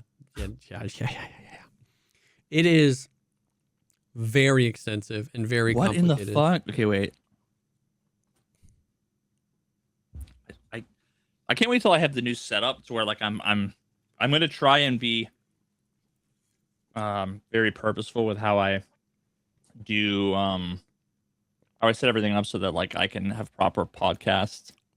And we need to, when you do that, come up with a scene that's both of our cameras and your screen. Yeah. Yeah. So here, let's just, and then I don't have to like constantly, because this is just like on my laptop I'm on all day long, so I have to like zoom into so you don't see like all my tabs open, which is like my bank and like my medical records and like, you know, whatever conversation I was having with like my aunt on Facebook. Okay. What are we doing here? Yep. Okay, it's the same frame rate as Tarkov. Yep. Click to access. It better not ask for my fucking email. It is going to ask for your email. Oh, come on. Wait. Am I in? It's mounting network drives. It's not going to need my Hacker email. man. He's in. Bro. Is it good? Does it respond to like actual? You're good. Oh, come on! Fucking goddamn it! Jesus Christ! I'd rather click on like 3 penguins and an otter. Shrewying, honestly. Yeah. You just hear my email. I did. Oh my god. Anyways, it's just the ARG is crazy. It's like there's like an actual terminal and there's all these like this hacking and there's all this spaceship related shit and military stuff and audio recordings. It's really cool. It's really deep. It's really complex. And supposedly you're like doing something for your like actual accounts. Like with anyone that does the RNG, you are going to be able to like, it is going to interact with your account somehow. And I just find this stuff to be fascinating. And it's been long enough that there's like guides and like Discords where I can ask questions. And I don't know, it's kind of cool. I'm a sucker for good lore and stuff like that. So. Damn, son. But. Oh, and I'm trying to like pad as much time so that when we start talking about Tarkov, we only have like 10 minutes. Because every time I'm like, oh, I'll say 2 things about Tarkov. We end up talking about Tarkov for 50 minutes. So the last other gaming thing I'll say is I've been playing a bunch of RedSec, which is Battlefield's Battle Royale. And it's fun as shit, bro. I just missed the like Battle Royale phase because I was a console Andy. And then when I built my PC, I started playing Tarkov. So it's like, I played like maybe 100 hours of Fortnite with my homies, which is like nothing. Like we used to bring all the Xboxes to my one friend's house and we would like play Fortnite and it was fucking fun. Like, I've never experienced like a LAN party in my life. Oh dude, that's crazy. Well, I mean, I guess it makes sense. Yeah, you needed friends. Yeah. You did need friends. None of my friends. You didn't used to do like Halo? Oh, we used to do Halo LAN parties. None of my honestly, all of my friends, they weren't gamers. That is where I spent most of my life. Fortnite was like most of my gamer friends were sports gamers. Fucking poser gamers, bro. You didn't buy an Xbox to play FIFA, bro. My neighbors had a PlayStation and they literally only had Madden and fucking like Madden the next year +1. Yeah. So like Fortnite like breached containment and my friends were into it. And so my like sports friends were into it. So it was like, we used to do that a ton. But like, I never played PUBG. I've still only played PUBG 3 times ever in my life, and they were all with Hambino. They were all in the last 12 months. And new PUBG and old PUBG, dog. Exactly. That's what I'm saying. I know. And so it's like just that. Getting into Tarkov now. You didn't play Tarkov. Yeah. I never really played Warzone. I've never played Apex Legends. And so Apex is. I've never done cocaine. Yeah. But I imagine the similar experiences. So playing Apex Legends. Yeah. Yeah. So I, as just like a bored person who's like waiting for Tarkov or any game to do anything, Battlefield had their big season update, and Hambino was like, yo, you want to play some RedSec? And I was like, yeah. And I was like, oh, is this why everyone was playing Battle Royales for 4 years? I was like, this shit's fun. So I've been like, I'm not here to say it's better than any of the other Battle Royales. Is there a name? The big thing is what's the name for winning? Victory. It's not a chicken dinner. No, it's not a chicken dinner. Victory. What is it? Victory Royale. Which is cringe. I think Apex is what, like you're like the champion or something? Champions? But that's fun. And it's not fun in like I'm going to play 700 hours of RedSec. It's just fun in like the good old fashioned, I already had Battlefield installed because I bought it 6 months ago, and it's free, and it's fucking fun. I'm going to be completely honest. I spent the entirety of you saying whatever it is that you just said, trying to get you back with a D's nuts joke. And I was stun locked trying to figure out how to be like, did they call it a sugonda? Or like, because Jesse got me with the D's nuts real bad the other day. And sorry, I could have played it off like I was listening just then, but I was trying to get you with D's nuts and I couldn't do it. Suck on D's nuts. Yo, oh my God. That's what I should have said. Reds on these. Well, anyways, so that's been fun. It's just like in a way that battle royales are fun, right? It's like much less, you care less when you die than playing Tarkov, but it feels better to win than just playing Call of Duty because it's like you win and 99 other people lose, right? So it's just like, I don't know. It's been fun. It's been fun. I played a little bit of Project Zomboid. I feel like if you're ever at a place where you want to like get into a game again, I guess you're getting into Zomboid. It's not a good game for like where you're at with It's on a list of games I'm sure I'd be interested in. It's just like 17. Yeah, which is fair. I've seen clean play Zomboid a million times, and I just look at it and I just can't. Same. Yeah, it'll be like when. Yeah, I need to be in a specific mood. 100%. I think 100%. And that mood is not good. Not like a Power Wash sim replacement. But we had like a community server that Redstone set up. So it was like me, Redstone, Bearkey, Airwing, Tower, and Doinks. And it was like, it was that I got to like experience it with people and like had them help me out. And like we were, we linked up and we were building a base. And that game is so complex and so deep and so hard and so punishing. It was like, in another, like I've watched Deadly and Sequisha play it the most, and like knew that there was an extreme love for it in the community, but never really like had any desire. But once again, I'm so bored with games right now that Red was like, yo, you want to play Zomboid? I was like, yeah, sure, why not? And then it was like, by the end, I was like, oh yeah, in another life where I didn't have kids, I have 1,000 hours in this game for sure. Like, you know what I mean? Like, it's not, I don't know that I would stream that game a lot, but if I was single, it's a game I would play a fuck ton. Yeah, so that game is pretty cool, but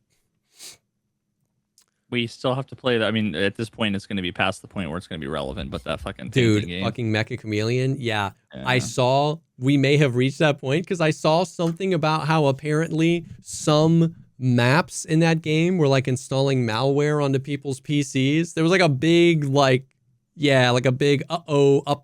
that happened or something. Are they like user-generated maps or maybe they were user-generated maps that got like folded into the thing. I didn't look into it too deeply because I don't play a whole lot of Mecha Chameleon, but it's interesting.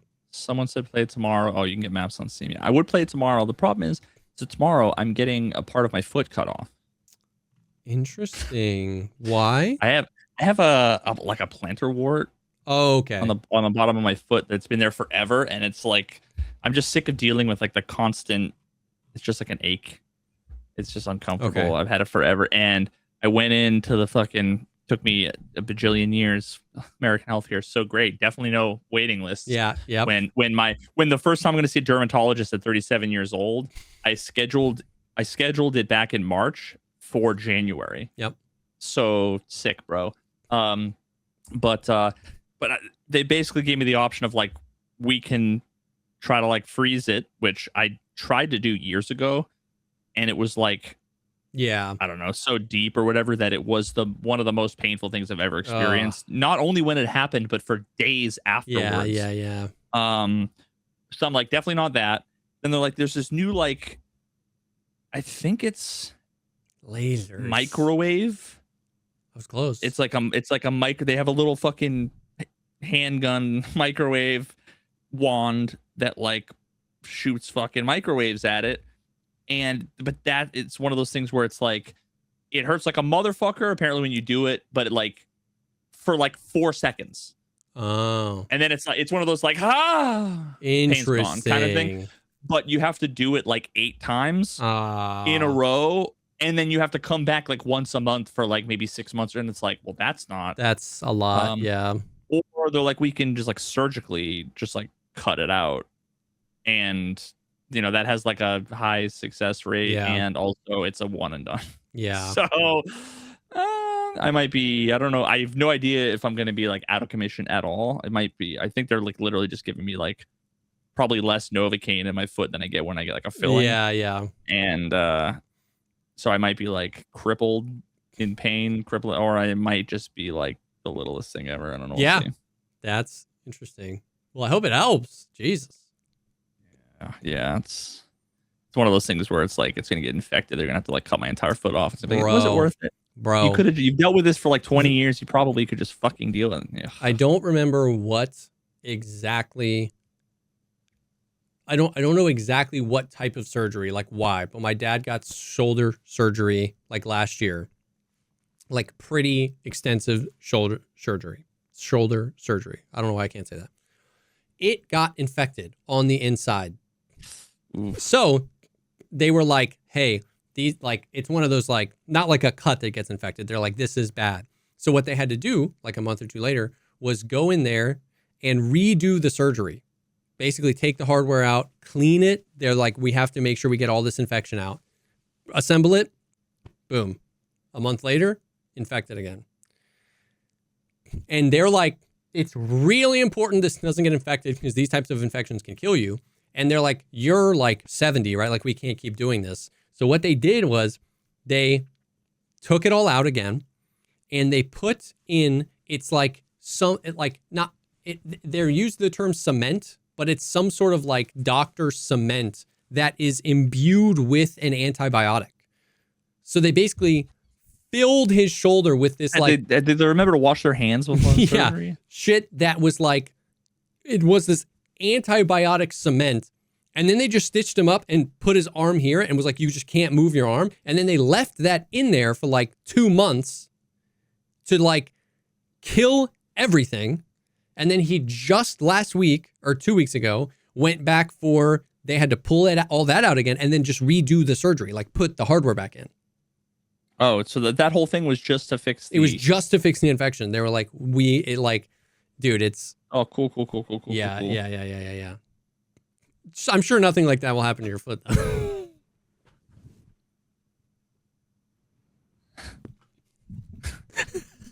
Every time you interact with the police, there's like a good chance you're gonna get shot. Every time you go to the doctor, there's a good chance you're gonna end up dead. Yep. Just gonna don't interact with. That's what I'm saying, bro. Feed me the seed oils. Just get me it. Give me 200 milligram aspartame. Give me the DC. I don't care, bro. Super random. I'm just curious if you can fun factoid this. Okay. I was just looking it up before.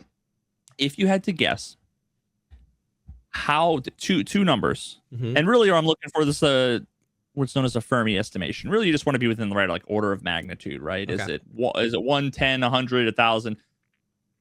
How many police officers, do you think in the United States get shot in the line of duty every year? As a number, or as a percentage of police officers? Like how many shootings? As a number. In the United States?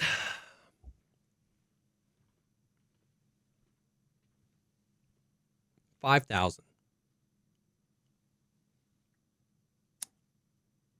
It's under 400. Whoa. Which was like insane. I was going to go to me. 10K, and then I was like, let me cut that shit in half. I thought you were going to guess Whoa. 10,000. That was like, what popped in. Yeah. And that's what I would have thought too.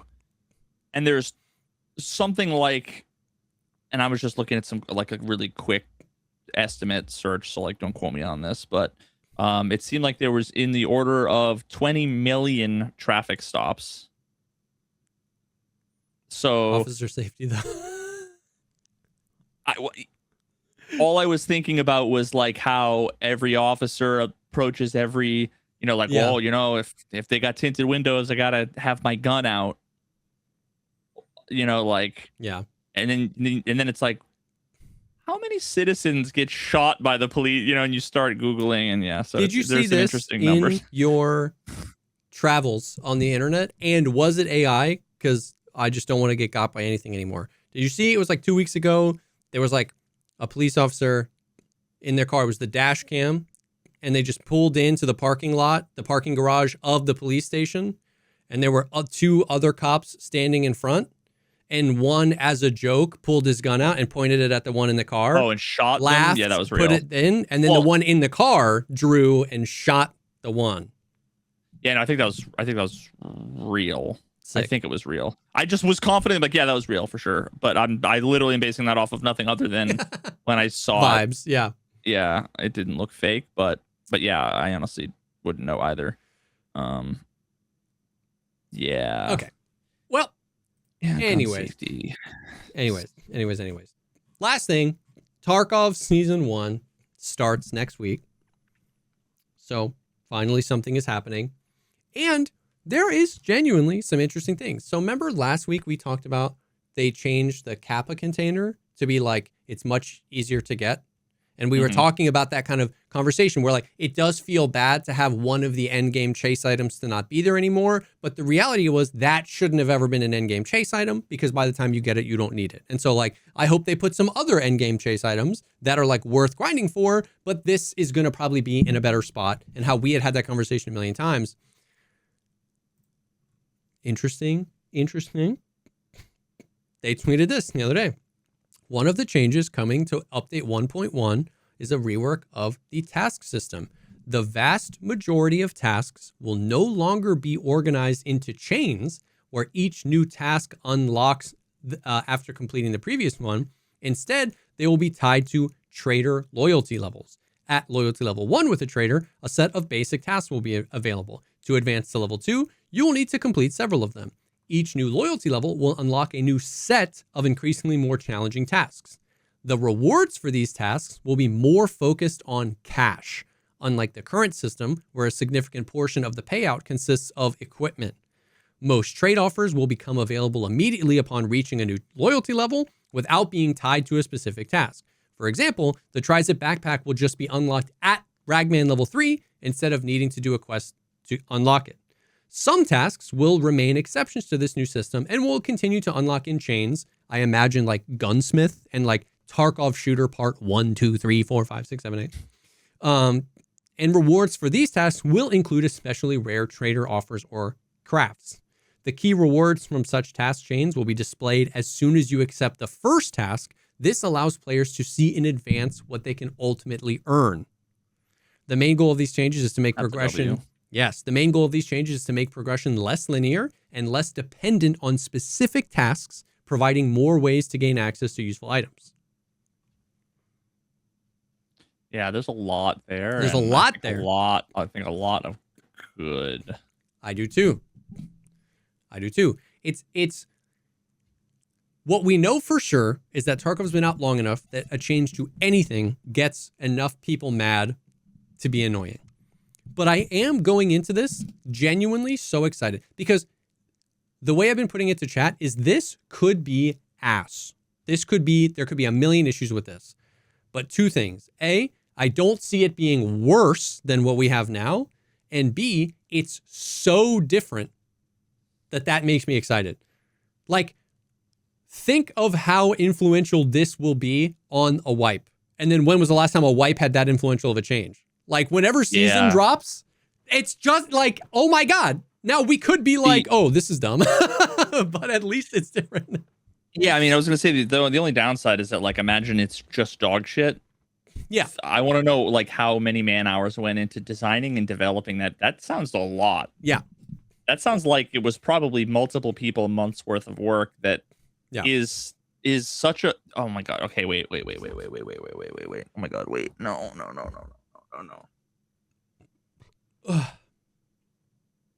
Bro.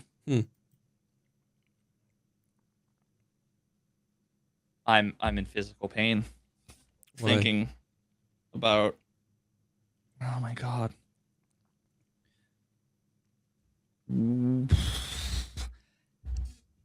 What have we been doing this whole time? Side tag.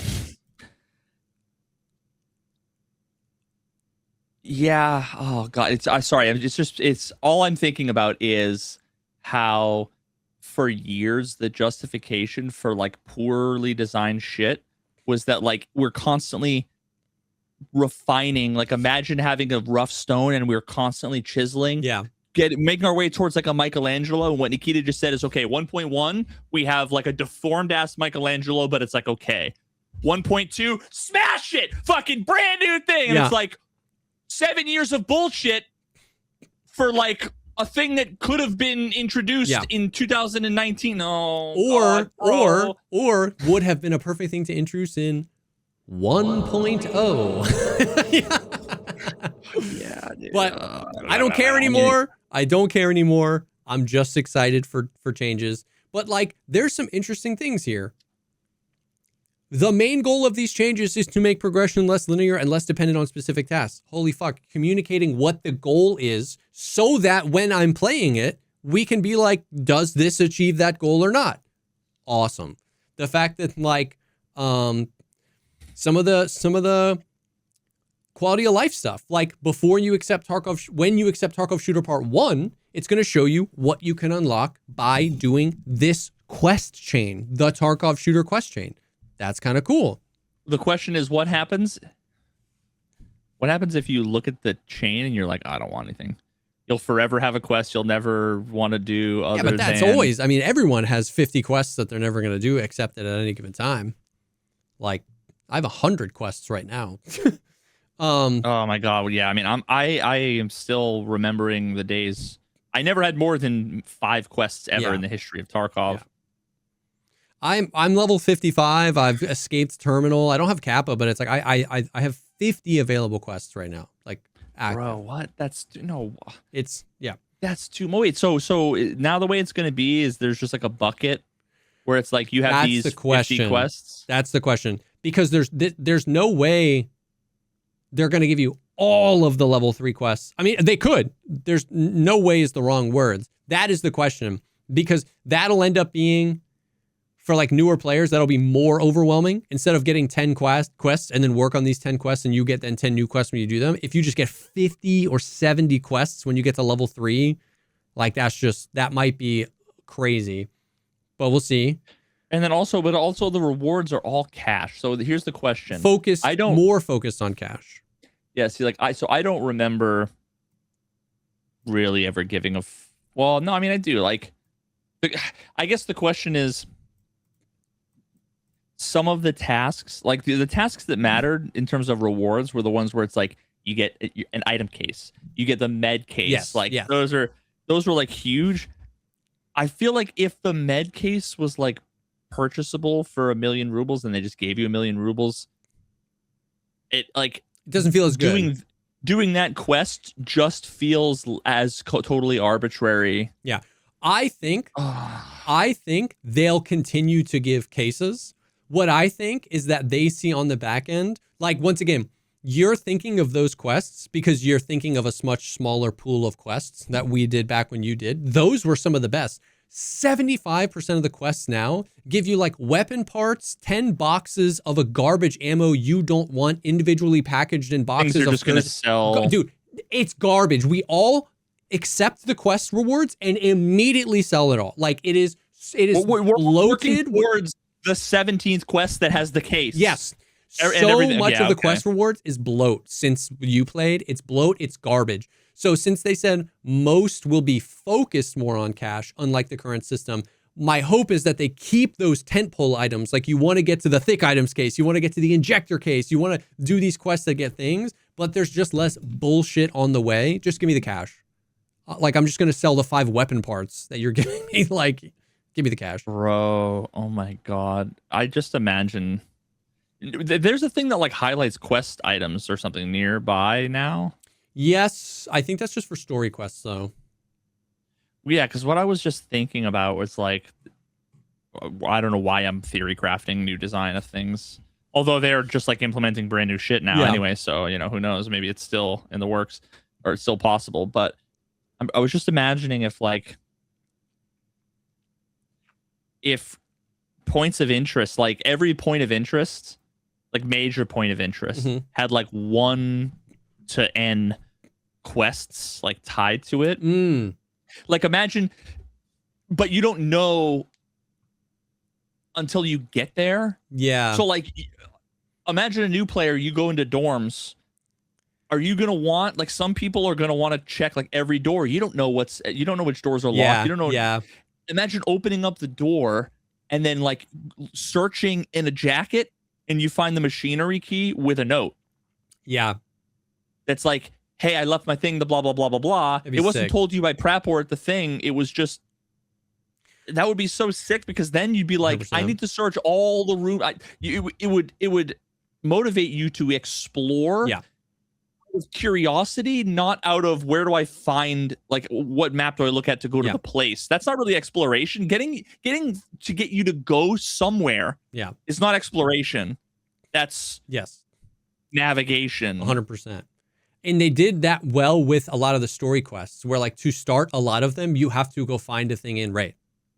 And so, like, I'd love to bring that. like the Jaeger's letter, like, and they could also, there's so much lore and shit that they could build in. Well, I'm saying with this, like, the Jaeger's letter, you get a task to go get Jaeger's letter.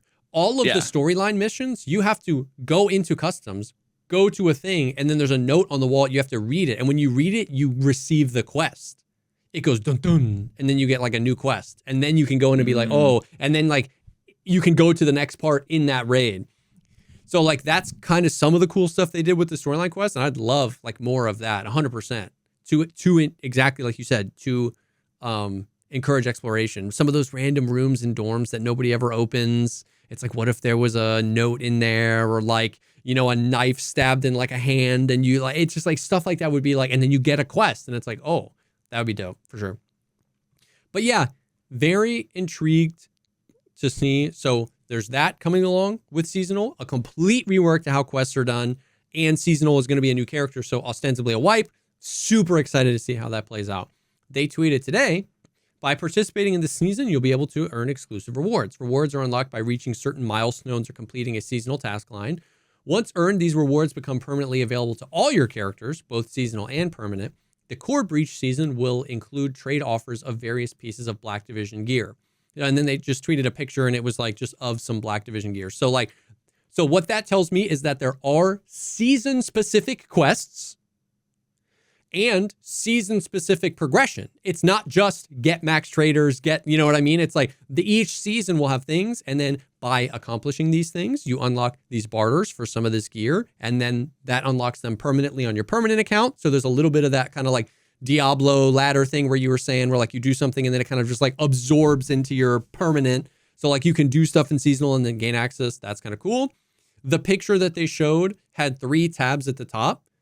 Seasonal rewards is what they're showing with some of the Black Division gear. Battle Pass, which we knew was coming. So there is going to be a Battle Pass. And then leagues and ratings. So I mean, I have no idea what that means, What? but they're doing leagues and ratings.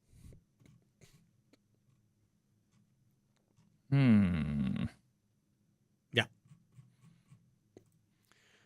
So, once again, at the very least, there's a lot of new stuff happening. And that's what makes me excited. It's just new stuff, new ways to interact with the game, new quest lines, new types of, like, just more new, more better IMO. So that's exciting. Nikita tweeted a very short video showing the spectate camera in action. So it was 2 players, one of them died, and then you just go and spectate your friend, which is going to be so awesome, bro. Oh my God. What about what about like cheaters or what? I don't even remember the arguments anymore. What's his name? Geneburn? No. Nick Geneburn. Nicky G. Where is it? Oh. Okay, wait. Hold. We have the technology. Seamless transition. Yeah, you were definitely gonna hit that shot, bro. Just try.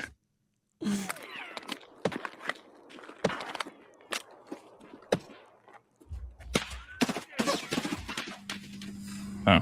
Well, that's it. I mean, yeah, I suppose that's indistinguishable from, like, you're just watching someone play. Yeah, well, we were just watching someone play before. Yeah, well, that's the thing. I just have. Well, I mean, it's obviously a feature that is meaningful. Yeah. It's just not. You wouldn't think that it's not exciting when you're dead, showing the feature off, because you're like, we're watching the guy and then he dies and then we're watching him watch a guy. Oh, they're literally, it's the same. Yep. Thing. What I want them to add is like, before I even open my mouth, shut up in the comments. Just don't try to pick this. They're never gonna add this. Let me have this thing. Shut up. I would love if you're solo. A lot of like BRs do this. If you're solo and you die, I should be able to spectate the guy that killed me and just like watch him for the rest of the raid. That would be sick. I just want to know, like, where was he? You know, watch him. Does he survive the raid? Like, I think that'd be funny. Like, spectate the guy that kills you. Well, yeah, then you see him like fly. Yeah. I know that. Bro, and that would be. That's what I'm saying, actually. though, is that like someone's gonna be like, oh, that would be the perfect anti-cheat. No, I'm not even like, just because it would be cool and funny. That's the only reason why I want this. It would just be funny to like watch the guy that killed you. Because, like, that's what, like, I don't know, people using that battle royale where it's like you get to the top 20 and then the guy that kills you and you're like, does this guy win? And you kind of like watch him finish it out. You know what I mean? Here's the big question. The guy who killed you in like the final 7 or whatever, do you root for him or do you root against him? Yeah, it depends. I almost feel like I root for him Yeah. in most scenarios where I'm like, all right, this motherfucker better win. Otherwise I died for nothing, right? In like, Tarkov, it would be the opposite, where you would hope he would die to like a scav and that all the shit he grabbed of yours, you'll get back in insurance. oh my God, bro. That singular feature would be like the revival of the Veritas stream, because I would die, just get out my guitar and just play along while I watch him. Oh my God. That would actually be perfect, because you had said that that the Q times fucked your guitar up. But if you could spectate people when you died, that would actually bring it all back full circle. Oh my God. This subathon is gonna be so lit. It's gonna be so lit. But yeah, so that's the subathon in history incoming. That is the Tarkov stuff. They showed off some of the new achievements. Unfortunately, okay, you remember the conversation we had last week where you like you did me a service of like gently popping my balloon and letting me down, where I was like, it was like, you're hoping way too much for this thing. Remember we talked about like arena, and I was hoping that it wasn't going to be connected because I wanted, seasonal to not be the main thing, but seasonal is going to be the main thing. So all the shit that the main thing is, like all that kind of stuff. They tweeted yesterday, they were like, with the launch of Chord Breach in Season 1, changes are coming to Tarkov Arena as well. We're expanding the synchronization between the two games so that all your expanding. We wanted the opposite. so that all your achievements in Arena directly contribute to your seasonal character's progression and escape from Tarkov. How does it work? Progress earned in EFT Arena at the start of Chord Breach season will be transferred directly to your seasonal PvP profile. And I was like, what? I mean, but reading that, I was so much less mad because of the conversation we had. Like, you helped me be like, of course it's going to be fucked. Why did I think it wouldn't be fucked? And then you let me down. And then I read that and I was like, yep. So it's like, not only are they making the connection, but they're like actively advertising like, hey, we're making it even easier to progress in this new cool wipe without having to play Tarkov. Come play this other game. The only thing worse would be microtransactions to boost your account. Like, you can buy 1 million rubles for $1.99. Yeah. And we have no idea what's in the battle pass, by the way. So it's like, there's probably like the free line of the battle pass where you get some cosmetics. I just realized the battle pass is that. That's the microtransactions. Yes. But the battle pass is $25.99, and every third level you get 1 million rubles. Like, right? It's probably gonna be there. But we'll see. It's a yikes for me. Yeah. But that is the stuff. That is the Tarkov stuff, and just the gaming stuff, man.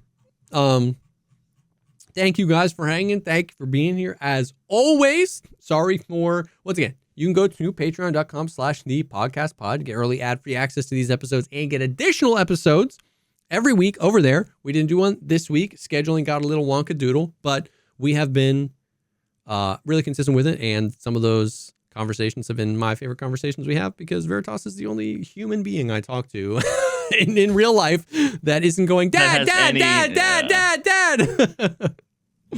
I was gonna say I'm the only non-child you interact with, but that's also not true. So check that out. Thank you guys for hanging. Thank you for being here, and we will definitely see y'all on the next one. Bye.